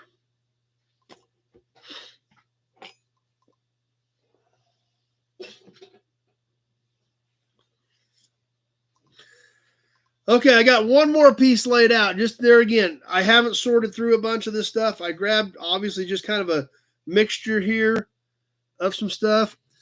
But there's a lot of great stuff like this in there.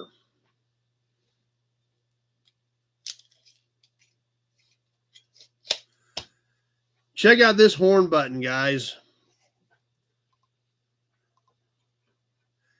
For our Hudson fans. Well, we're all Hudson fans because we all love the Hudson badge, right? Check this thing out.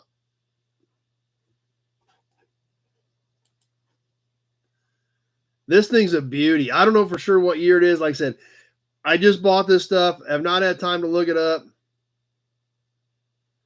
Look at the depth in this plastic center. The chrome around the outside edge. This thing is 5 inches in diameter. Glenn at 20.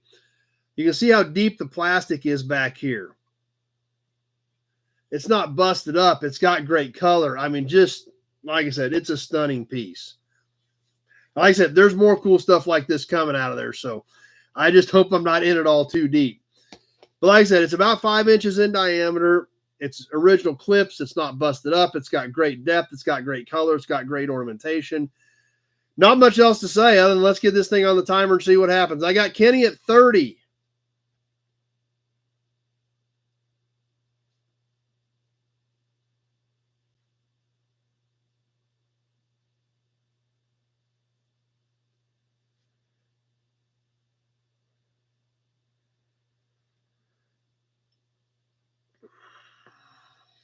Glenn, 35.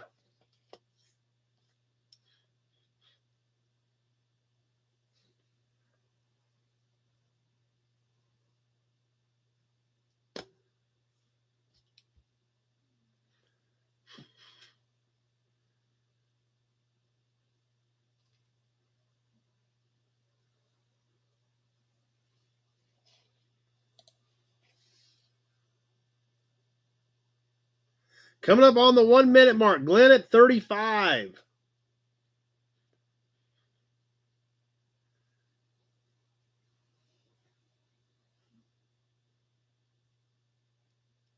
One minute gone, 1 minute left to go.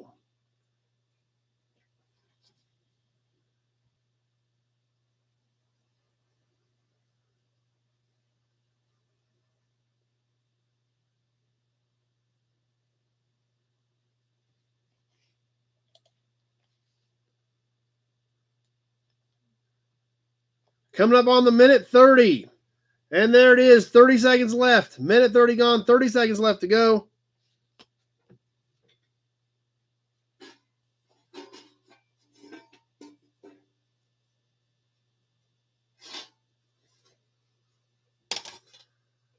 It's a Hudson, Jeff. Glenn at 35. About ready to wind this one down. Alan at 40. Pete at 40. Alan at 40 is who I had. There was a ton of bids in there. Alan at 40 was who I had at the 2 minute mark. I had Alec at 42, Pete at 40, Kevin at 40, Charles at 45. All after the 40, after they hit, Alan's 40 came in and hit 2 minutes, and then they just started pouring in. But I had Alan at 40 is the only fair way to do it when the timer runs out.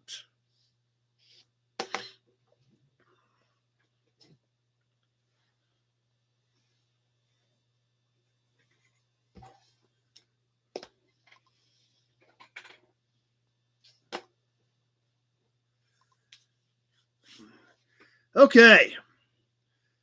That's kind of what I had laid out for that stuff for now. But like I said, you guys can kind of get an idea. There's a lot of super, super cool stuff coming.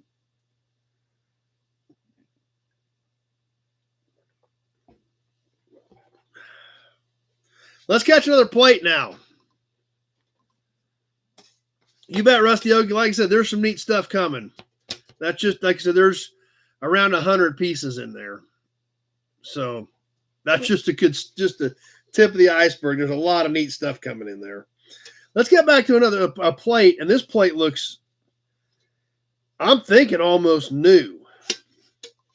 It's 75 years old, but man, this thing looks brand new. Check this thing out. 1949 Kansas. This was the bare aluminum with black letters. But look at this thing.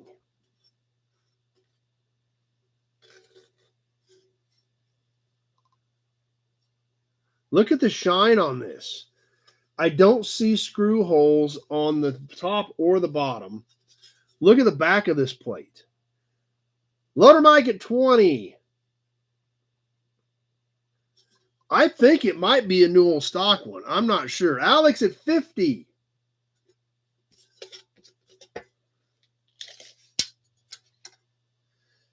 13 3/8 by 5 7/8. 13 3/8 by 5 7/8. Cowley County. Okay, so there's already a handful of bids here, but I've got Alex at 50. Yeah, this is the way they were, just an aluminum plate with painted letters. But I think it's, like I said, it should, if it was used, it wasn't used very long.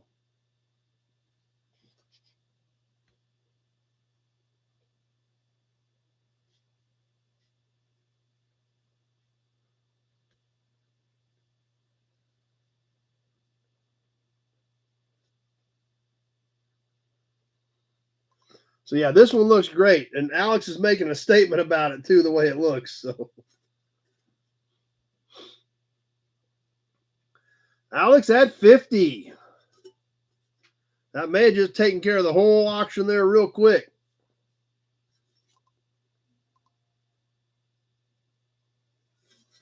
Alex has a couple that are badly worn, but nothing near this nice for his Packard.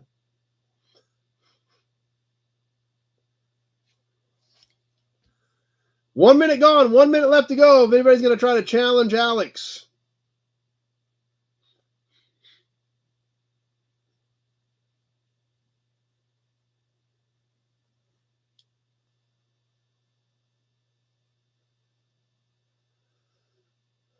Charles, 55.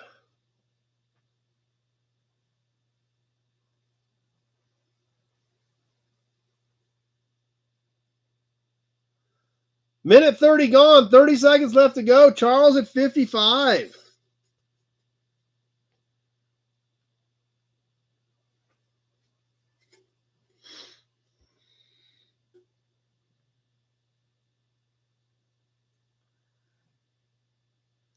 We're coming down to the end. We're getting ready to wrap it up. Charles at 55.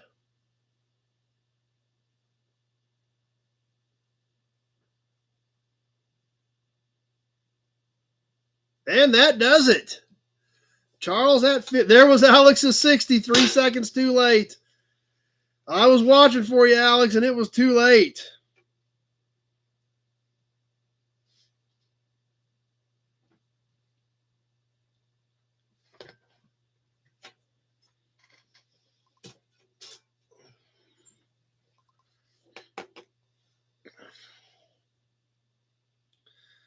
All right, let's see what else we want to do.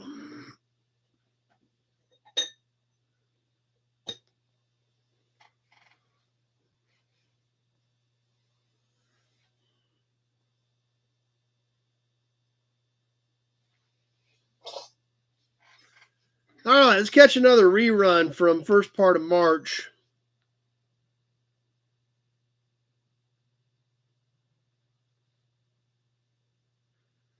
Need to squeeze another grease cap in here yet tonight. This one's banged up a little bit, but still looks pretty. It's still legible on this really cool little Oldsmobile cap.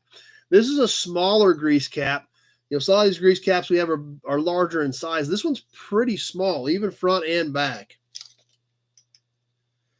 2 3/4, not even 3 inches across on the hub. Even smaller up here across on the hex where the Oldsmobile lettering is at. You can see the Oldsmobile in the back side of it as well. Loader mic at 10. And it's about 2 inches tall on the little Oldsmobile grease cap. So, loader mic at 10. Let's get this thing on the timer.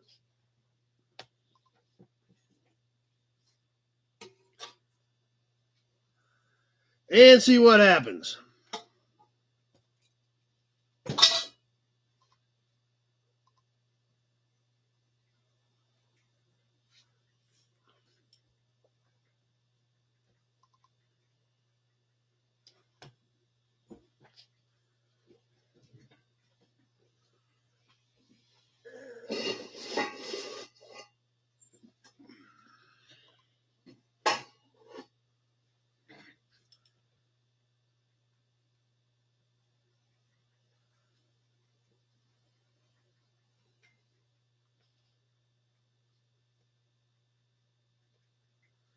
Alex at 20.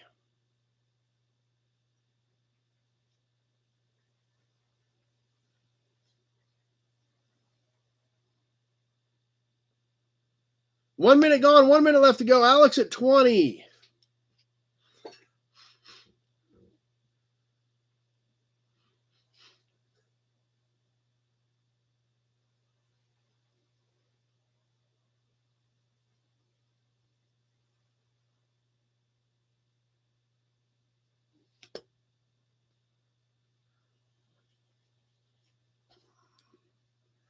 And there's the minute 30 mark. 30 seconds left to go. Alex at 20.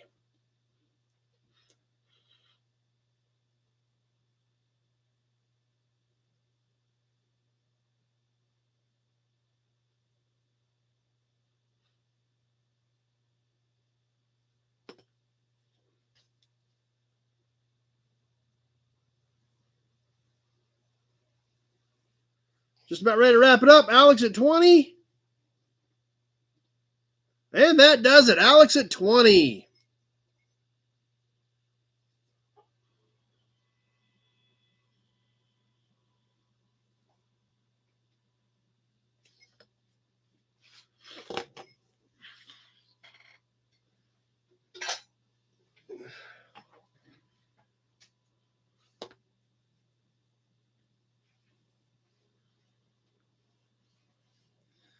All right, let's catch a couple more things here before we get into the magazine. Let's do one more cap, one more plate. Something for our Ford fans. Hey, come here, Gray Kitty. Gray Kitty. Come here. Come here.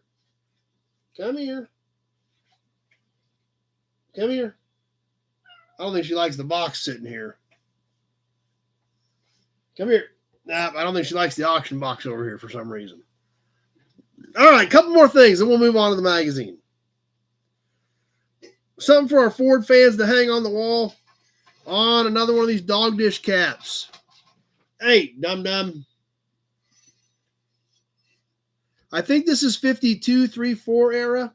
This would have been a burgundy background with the Ford stamped in it as a stainless cap. Still has a pretty good shine to it. A little bit of the original paint there. Letters, I think, would have been white against this burgundy background. A few dings and dents in it because, I mean, it's 70 years old. Backside of it doesn't look too bad. You can see the embossed Ford letters in the backside of it. There's such a thing as a Ford fan. 10.5 in diameter. So 10.5 inches in diameter on the Ford dog dish cap. You could repaint it or just hang it the way it is. What the heck, huh? All right, let's get this thing boogieing and go. Let's see what happens. See if we got any Ford guys out there. Daniel at 20, the first time he's ever bid. All right, get used to it, Daniel. You're going to get sucked in. Frank at 15. We got Daniel at 20.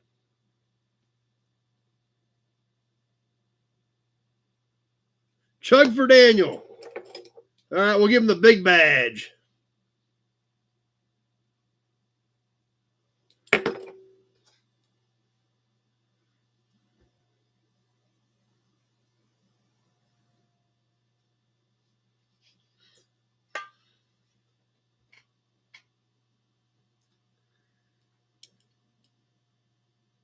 Coming up on the 1 minute mark.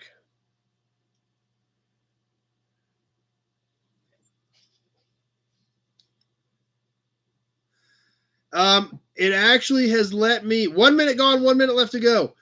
It started letting me kill the ads if I wanted to. It did that when they first started running a lot of ads, then they took it away. Tonight, it's been letting me kill them. So I've killed ads about 3 times.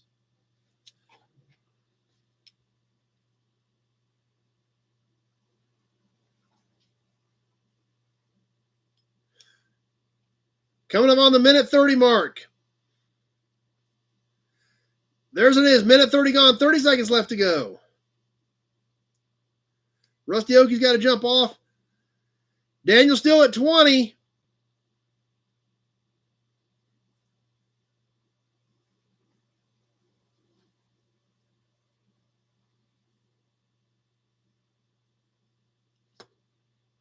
Just about ready to wind it up. The city snipers are going to get him. Pete, 22. And that does it. Pete snuck a 22 in there on him.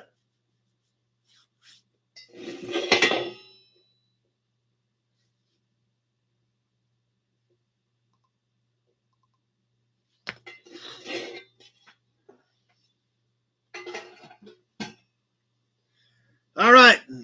So Daniel's now, we'll see if Daniel's hooked or not. We'll see how that goes. You might not have done anything. You might not have done yourself a favor, Daniel, but it's a lot of fun regardless.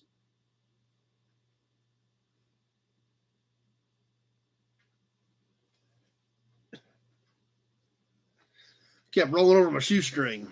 Okay. Well, congratulations to Pete, and good try, Daniel, but we'll keep rolling. Let's catch one more plate, then we're going to get into the magazine. This is a great looking plate, and this is another one that I'm not so sure isn't new old stock. In fact, I'm almost sure it is the more I look at it. I better look at. I'm going to look at this one a little bit more. We'll do a different plate because I'm going to do a little bit more research on that one. I got one other plate. Yeah, we've all got that problem, Daniel.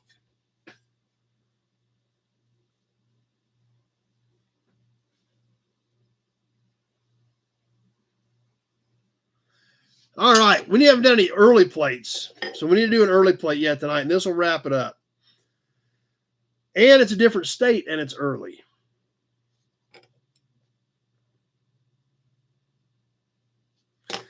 Illinois, 1930. Look at this thing. This is original paint, black, white letters. It's a slender, narrow plate.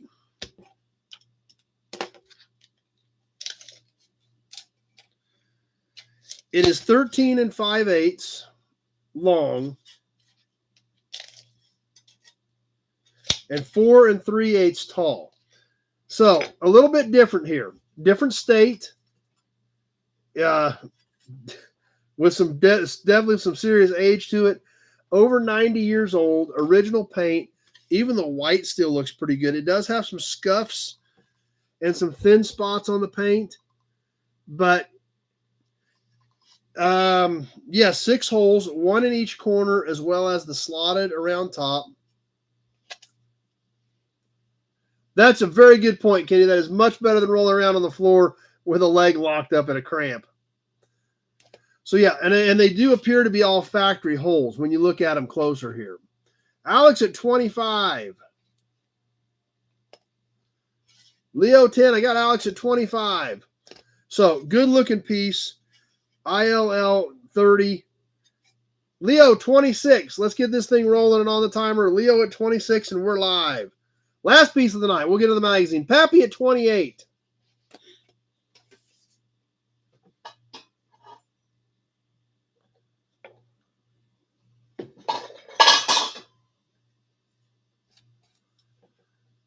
Adam at 30.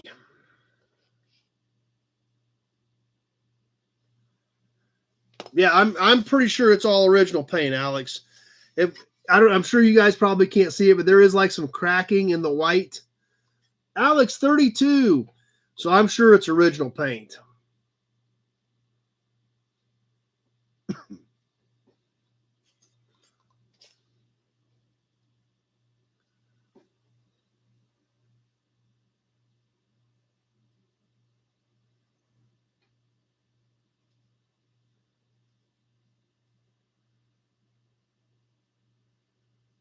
One minute gone, 1 minute left to go.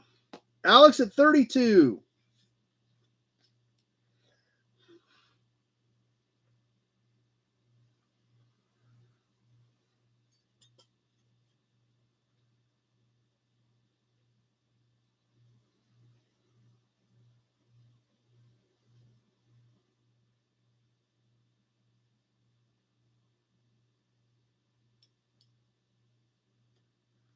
Minute 30 gone, 30 seconds left to go. Last piece of the night, Alex at 32.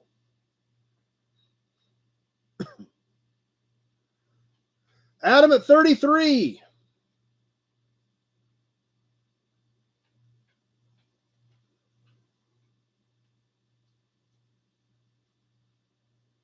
Few seconds left. Adam at 33. Kenny at 52.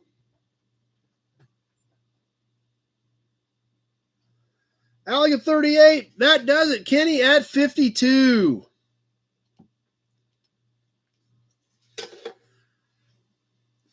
That worked, Kenny. You threw that number out there because Alec had one hiding in there too.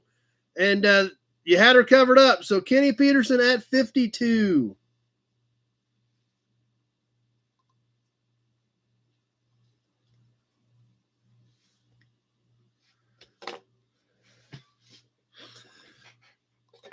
All right. That was a lot of fun, guys. It's always a good time doing that stuff. So appreciate everybody participating. Congratulations to all the winners. And like I said, anybody's got any questions, just give me a shout tomorrow. We'll sure get her figured out. So I think everybody needs one of those after all that.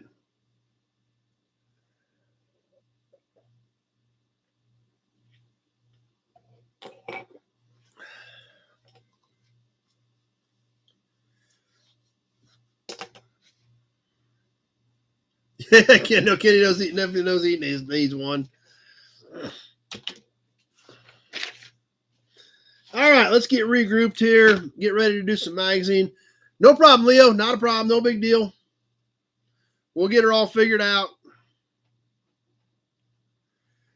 Alec had fun. Liked the stuff tonight. Good. Like I said, there's a lot of great stuff coming in auctions. I've just got to get all this stuff sorted out from the last few weekends.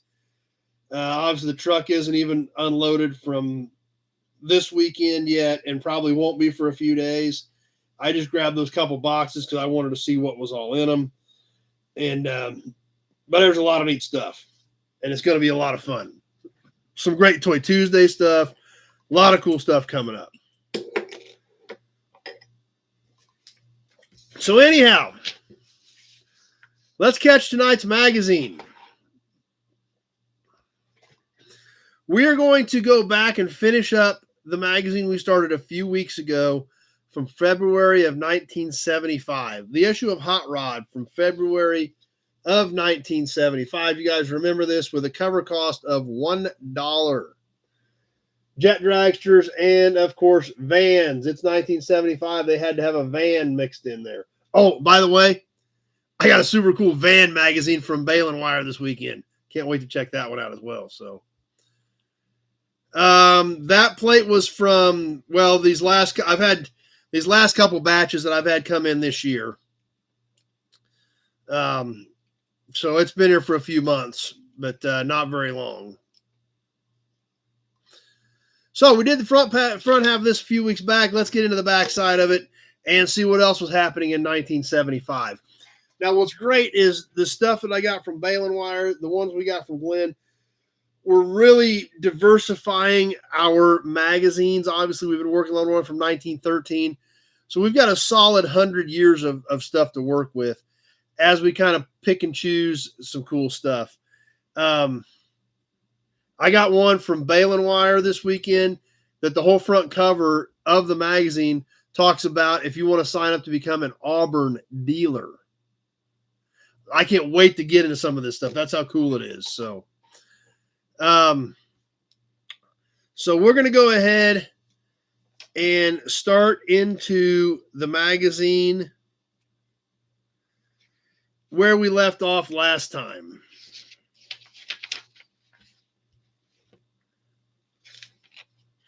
So we got to kind of, we're going to find my spot here in the middle of the magazine and see where we need to go. And here we go. And we are definitely starting off in 1975. Trust me, when we get into this.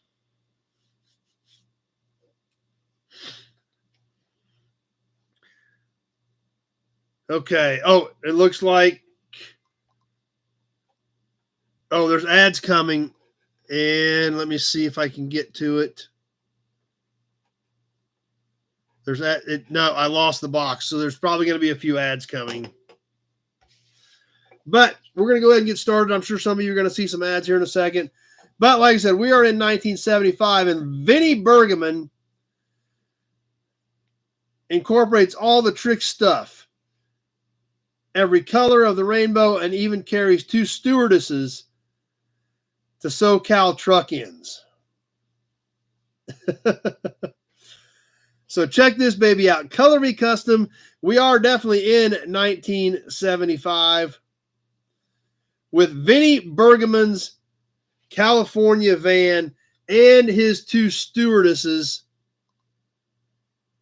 getting ready to hit the California car shows. No, actually, I don't. There was no turkey hunt in this one, Brian. Well, it's been a while. It's been a good while since we've been on a good turkey hunt. Have to keep that in mind next time we get a magazine from the 70s. But check this baby out. If this does not scream 1975, then nothing does. Perfect, Alan. No, I've still got it here, so.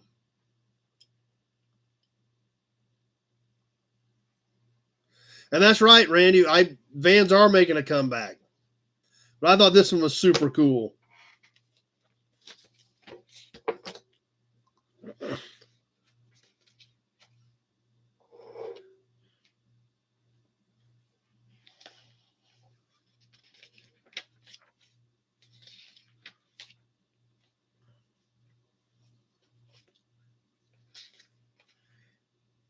I thought this next article was a little bit interesting. Out on the salt flats, I didn't have time to get into it a lot, but check this thing out.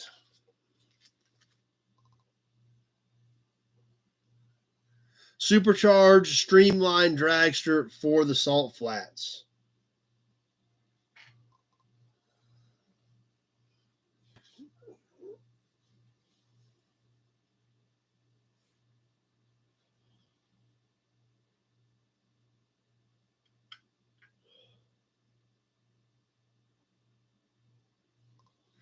They're again trying a lot of different things in that era. Kenny wished he'd never got rid of his Chevy van. Yeah. This next article, though, I thought was really cool. Check this baby out. Little Anglia panel. I think it's an Anglia. Actually, I'll look and see. I just thought it was an Anglia. Yeah. Oh, Austin. 1948 Austin with a flip front end, a supercharger. There again, this is definitely 70s street freak on this little Austin. Check this baby out.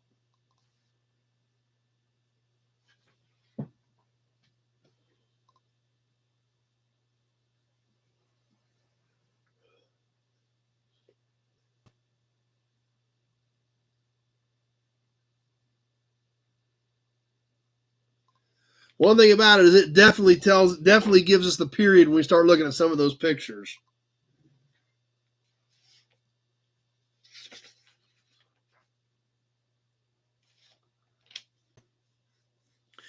This next article was a how-to article.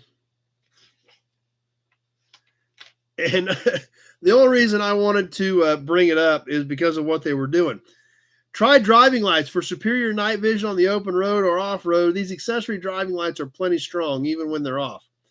Try driving lights. So what they're doing is hacking up the front of this truck and putting driving lights in it.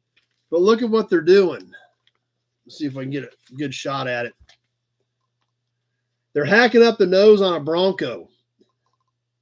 One of the old school Broncos.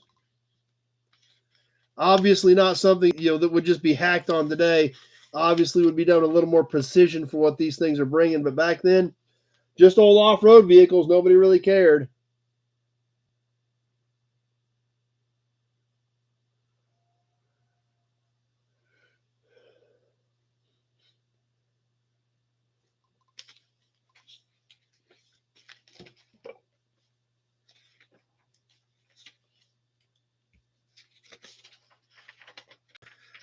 Now, one thing I thought was kind of interesting is even though it had jet cars on the cover, it didn't really have much about jet cars in the article, just a couple pages.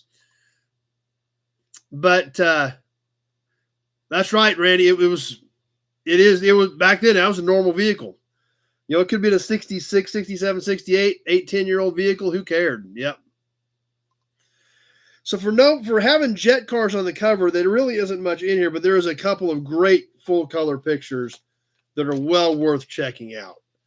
And this is about it. There's a little bit of text over here and these color pictures, but that's about it. But the pictures are great, so I definitely want to share these with you guys. Old school, big old shoots coming out.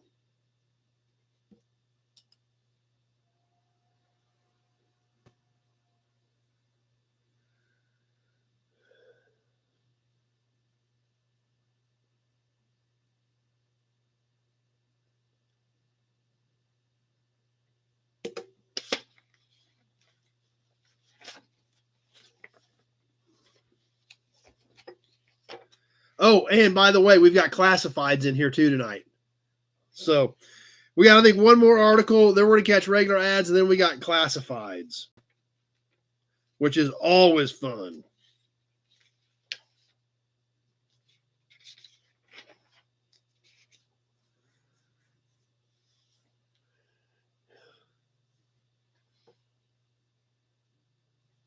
Somebody's snoring.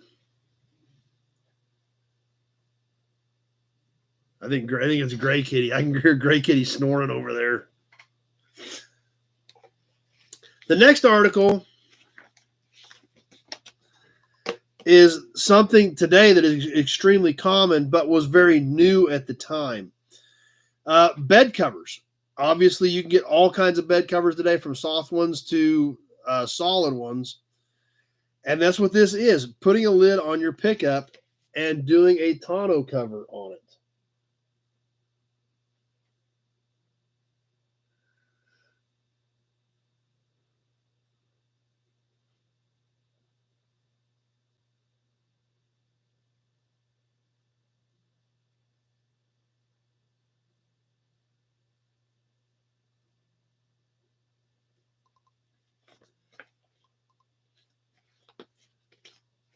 And that actually is kind of it for articles. But like I said, we've still got some cool ads and classifieds to get into in tonight's magazine. So, which typically happens as we get into the back side of it, because you get a lot more of the smaller print ads and things like that. I don't even know if she probably even remember going back to the impound yard. That was, you kind of think about that when she disappeared for a while and we found her down the street at the impound yard. That was probably a year and a half, 2 years ago now. I don't remember when it was, but it's been a while. Back in 75, you could buy a new dart for $3,000. Yep, that's the, and you're right, Frank. That's the crazy part about it when we think about that time period. But that's true, you know. So let's check out some of these ads.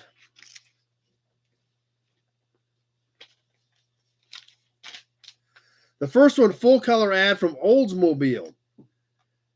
The Starfire and the Omega, they're hatchbacks. Good looking ad.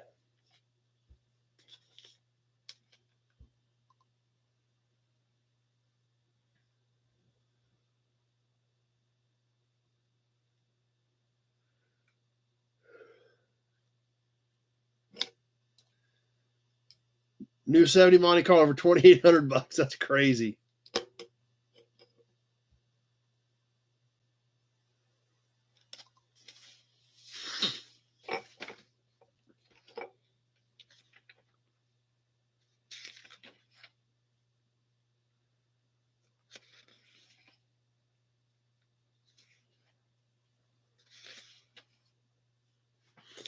The next ad, full page but black and white. Perfect Dirty sounds great.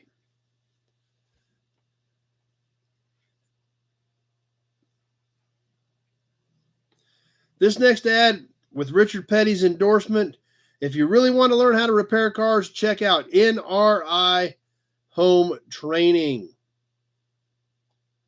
NRI from McGraw-Hill Continuing Education Company. Richard Petty, America's winningest stock car driver and NRI automotive consultant. If you wanted to learn how to work on cars in 1975, you could get it mail order right there with the king himself.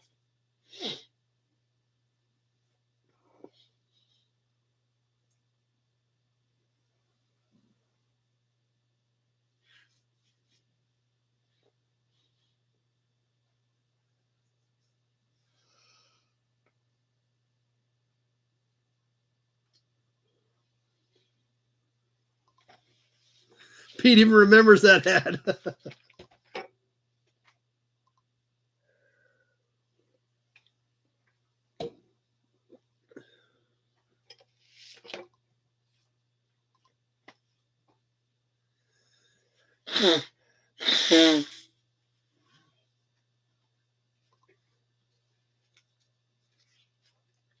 Next ad is not even car related.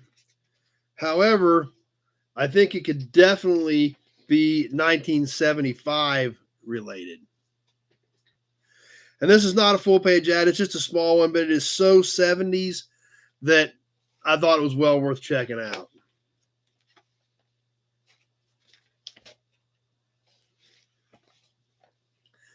English leather deodorant stick. One man, 1 cent. Why have 1 cent fighting another? When you use aftershave, complement it with our deodorant stick. It's full of that same clean, fresh English leather scent.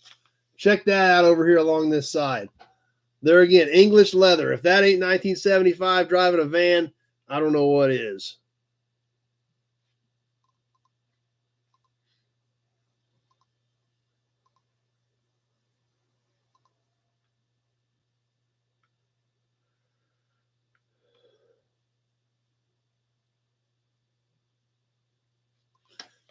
Kenny's getting a kick out of it. Yeah, I thought it was pretty funny too. That's why I had to bring it up.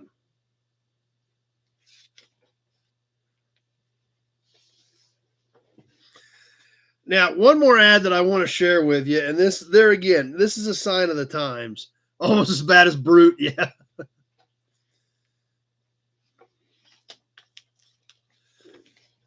And this was mail order stuff.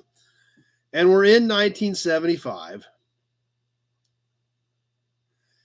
And it's kind of interesting what they were advertising. We've talked about this company before, and I always mispronounce it. And some of you guys will always correct me, and I can never remember what it is. Gratiot, Gratiot, Gratiot Auto Supply, Gratiot, something like that. Rolls back prices. We've looked at some of these ads before, and I can never remember how. And some of you guys have told me how to pronounce it. But what I thought was funny about some of this stuff, like right up here,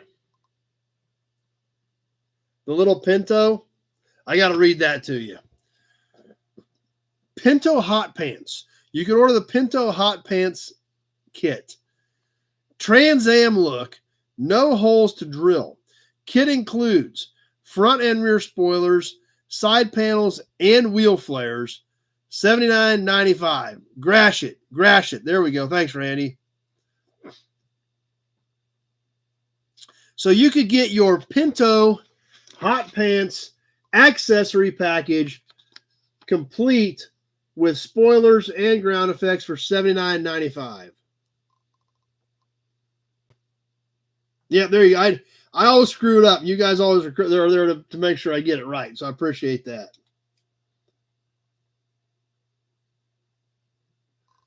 So if anybody wants to hot pants their Pinto, that option was available.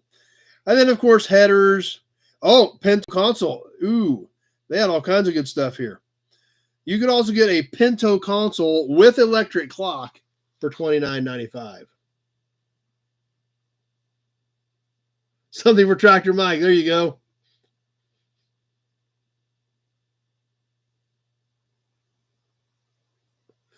And, of course, they do have rods and pans and headers and things like that. But I thought the Pinto stuff there, again, to really put this magazine into perspective for where we were at, you could get ground effects kits and spoilers for your Pinto.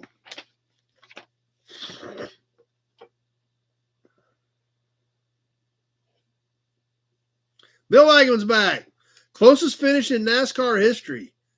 Better than the Shelby Cam, yeah. Yeah, because they were in Kansas City today.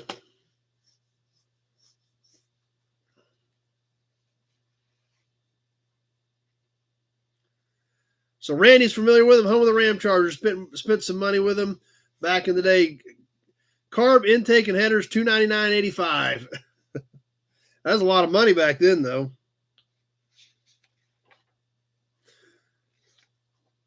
But let's go ahead and get into some classifieds, and then we're going to be done early tonight, which does not upset me a bit because the way my last couple weeks have gone, I do not have a problem with maybe getting some sleep tonight.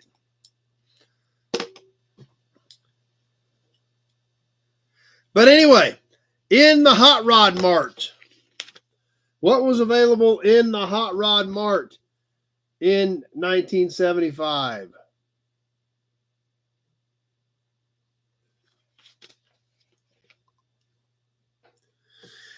Now, this looks like this would have been a very, very well done car. This is a lot of money. This is a ton of money. 33 Buick Victoria Coupe. Best Buick yet. March of 73 Rodden Custom Test Car. Buick V8, Muncie, Pontiac 410 gear, rear. Black lacquer, American Pirellis, $7,500. $7,500 for a street rod was a lot of money in 75.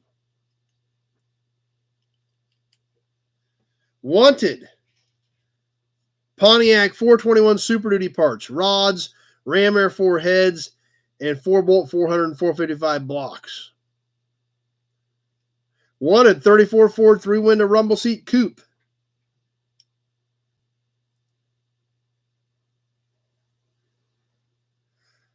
This is kind of an interesting Pontiac.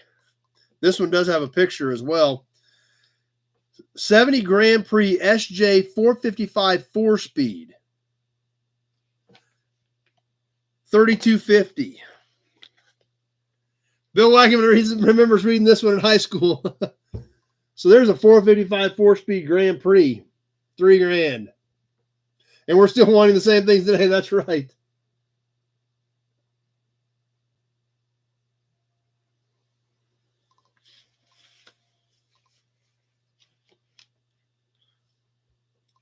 Sell 67 Mustang Fastback, $289, 11.5 to 1 compression, Edelbrock, Hawley, Hedman headers, Mallory dual point ignition, Schleifer clutch, 411 gears, Hurst 4-speed, $1,800 or best offer.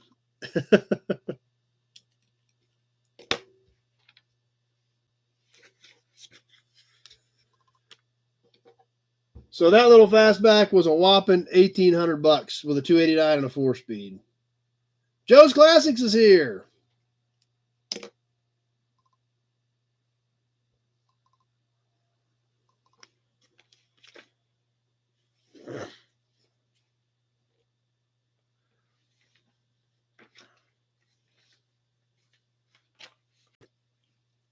Z-Bear's on.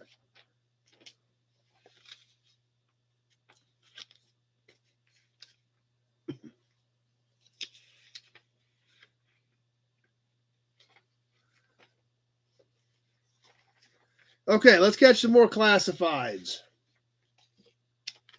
And then we're going to go ahead and get ready to wind things down here in a little while after we get done with these classifieds. We still got a few cool classifieds to check out, though. Sell 50 style 26T Roadster. Steel body on 32 rails, 327 4-speed, Positrack, finished except upholstery. $2,600. And we've got a picture of that one right here.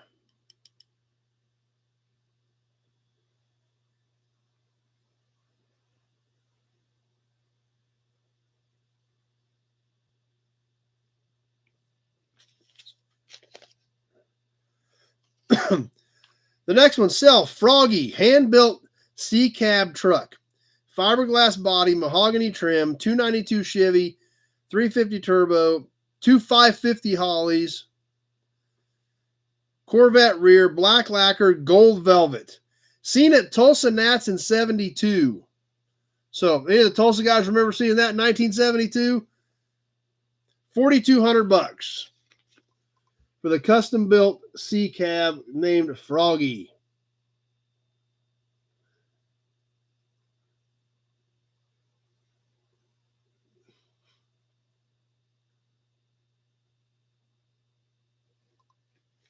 Oh, and by the way, Z-Bear, I told everybody you may have some super cool stuff coming up. I didn't tell them what any of it is. I didn't tell them what we talked about, but I told them you had some great ideas on some super cool stuff.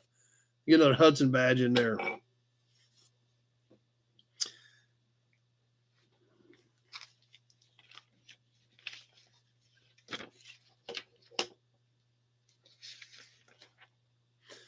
All right.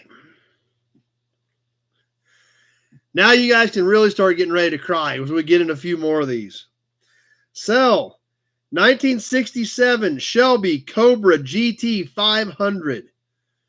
428 Super Cobra jet, completely rebuilt, excellent body, all new panels, doors, and bumpers. Now, I don't know why it needed all new panels, doors, and bumpers. 4-speed, $4,000.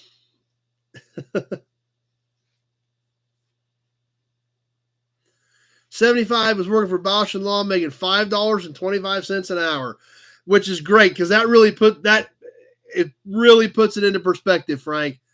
$4,000 was a ton of money when you're making $5 an hour. So,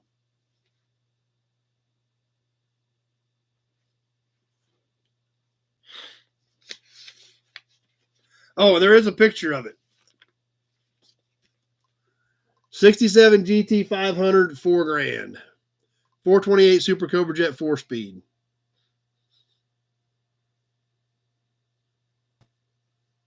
Now, interesting side note, speaking of 67 GT 500s, you're going to want to watch, if you like Shelby's, you're going to want to watch the video that we shot with Jim Wicks, or the stuff from Lawrence that we did with Jim Wicks. Jim Wicks actually found a specific part that is specific to the 67 GT 500 or the 427 Fairlane. It's all that fit. Only thing that used it. That's kind of a cool story. That'll be coming up on the Lawrence Swap Meet video. I'll try to get that up here sometime this week. But on to the next section of classifieds.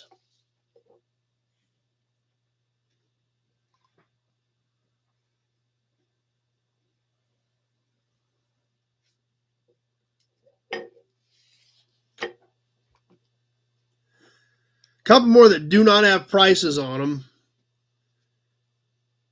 69 Roadrunner, 485 horse, 383. 12.5 to 1 compression, 4-speed, high-rise manifold, 800 Holly. But that one does not have a price on it. Same as the 69 Shelby GT 500 4-speed. Placed first in Buffalo, New York Auto Show in 74 in Fire Mist Blue. We're going to check out the pictures. But unfortunately, no prices on the Roadrunner or that Shelby. Yeah, give Wicks the number. Wicks was buying them back then. That's when Wicks started buying them, around 72, 73, when they were essentially used cars.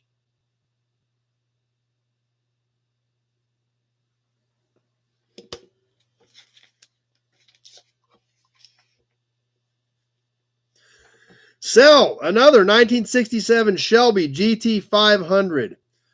3 like this, specially built.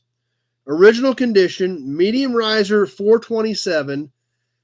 Ads are coming, guys. It just popped up, said ads are coming.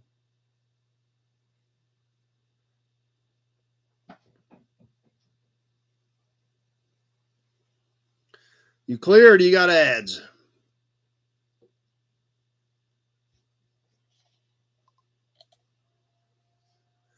Okay.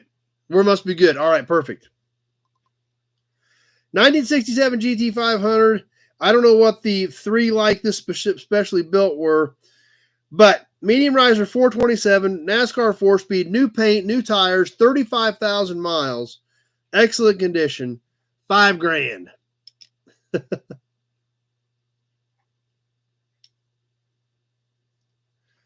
66 El Camino, 69 Corvette 350, 4-speed, 411 gears, custom header, 650 Holly, Lakewood ladder bars, new tires and mags, $1,600. Turnkey, ready to go.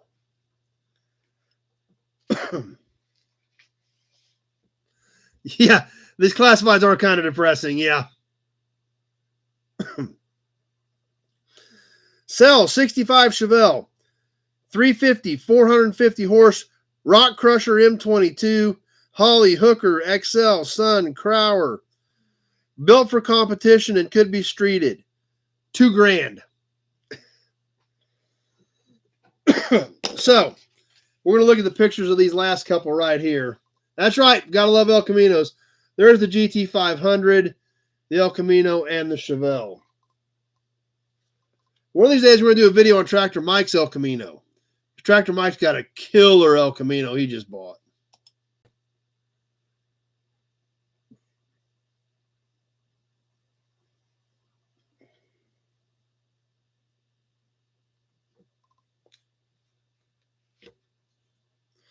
So a couple more things, and then we're going to get ready to wrap this one up. Yeah, Kenny just found $1 million. He's good to go.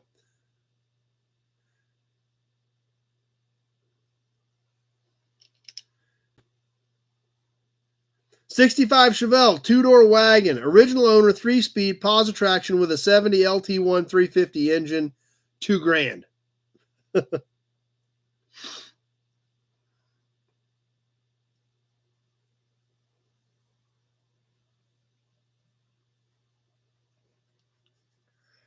Check this one out. Sell 55 Chevy.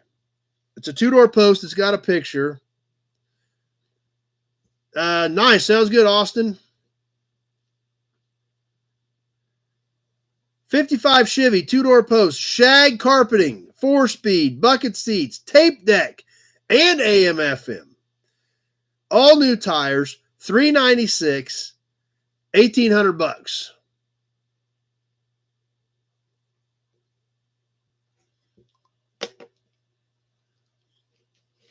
So check that baby out right there. Shag carpet, big block, $1,800.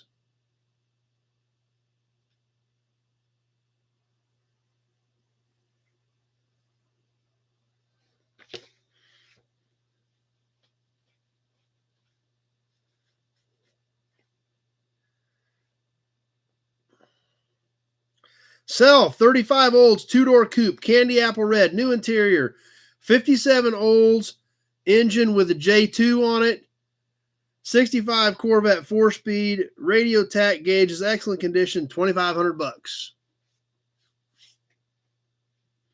And one interesting wanted ad. Wanted nose cone for 1970 Plymouth Superbird. We'll pay reasonable price. Thought that was kind of interesting to wrap things up.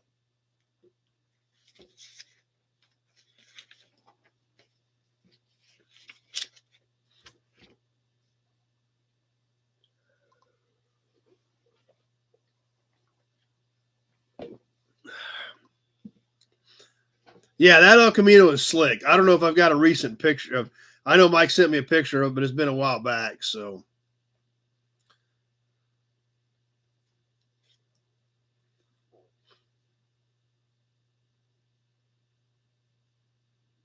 I'll look real quick if I can find one close,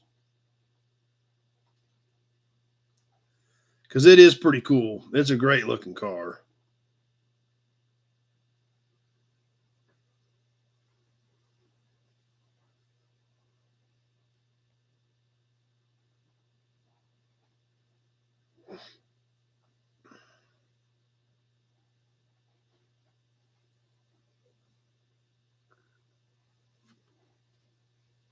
Too many tractor pictures here. Let me see if I can find one real quick.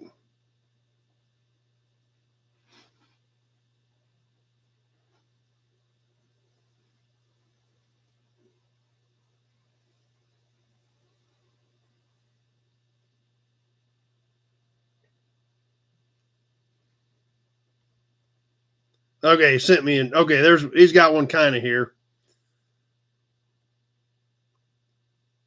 There it is, guys.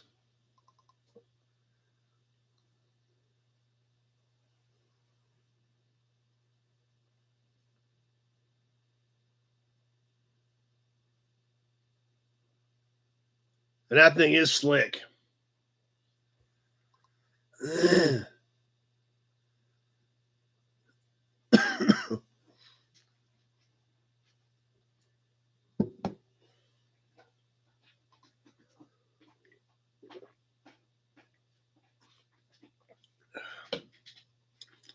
So anyway, Hudson Badge. That will wrap it up for the February 1975 issue of Hot Rod Magazine.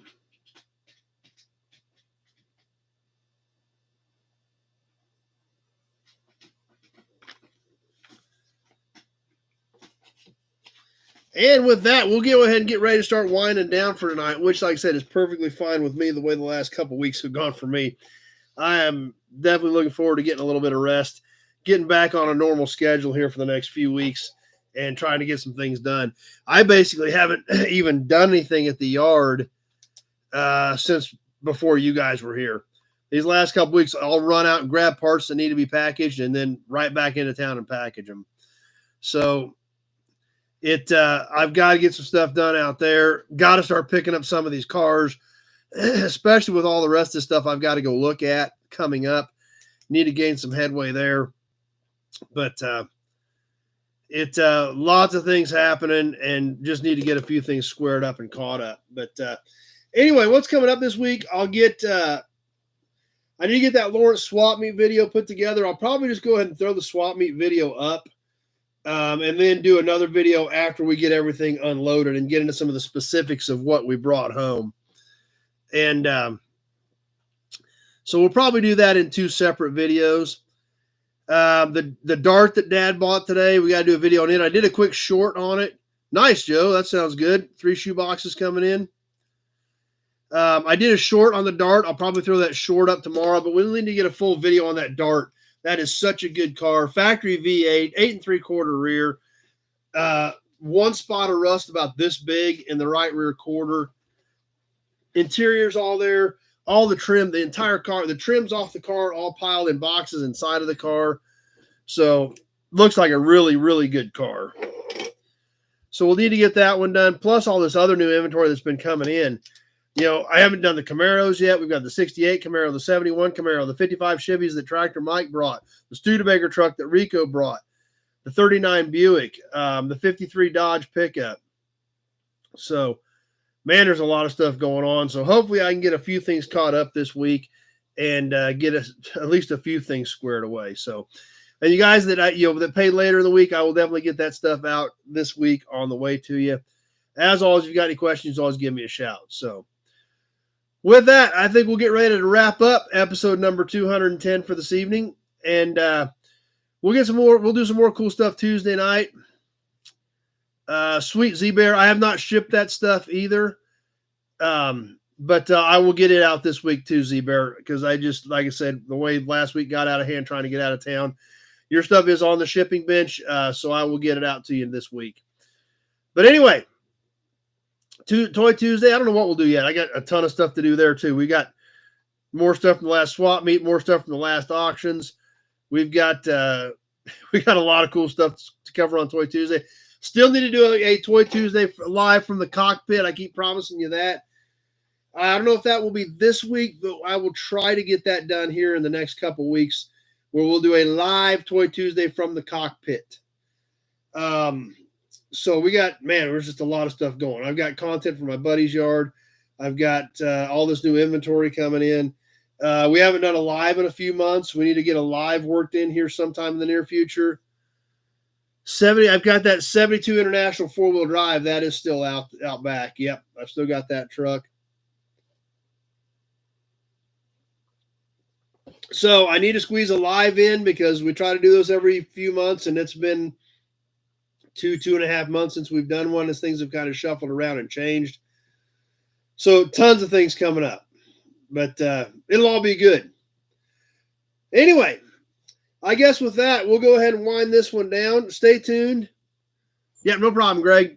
Did you catch the video on it? If you haven't seen the video on it, there is a full video on that truck as well. Maybe you did see it, but maybe that's why you're asking.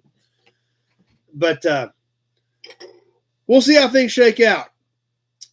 And appreciate all the feedback from the gathering, all you guys that took time to do that. That helps us. Hey, come here, dummy. Come here. You want to come say hi?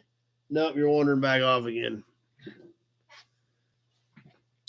So, anyhow, we'll see some of it Tuesday night. We'll get some more of that content up this week. And we definitely hope to see you all right back here next Sunday night for some more Sunday Night Live Chat. Have a great week, everybody. Thanks for watching. Thanks for playing along, participating in the auction. We'll see some of you Tuesday and definitely hope to see all of you next Sunday. Thanks for watching, everybody.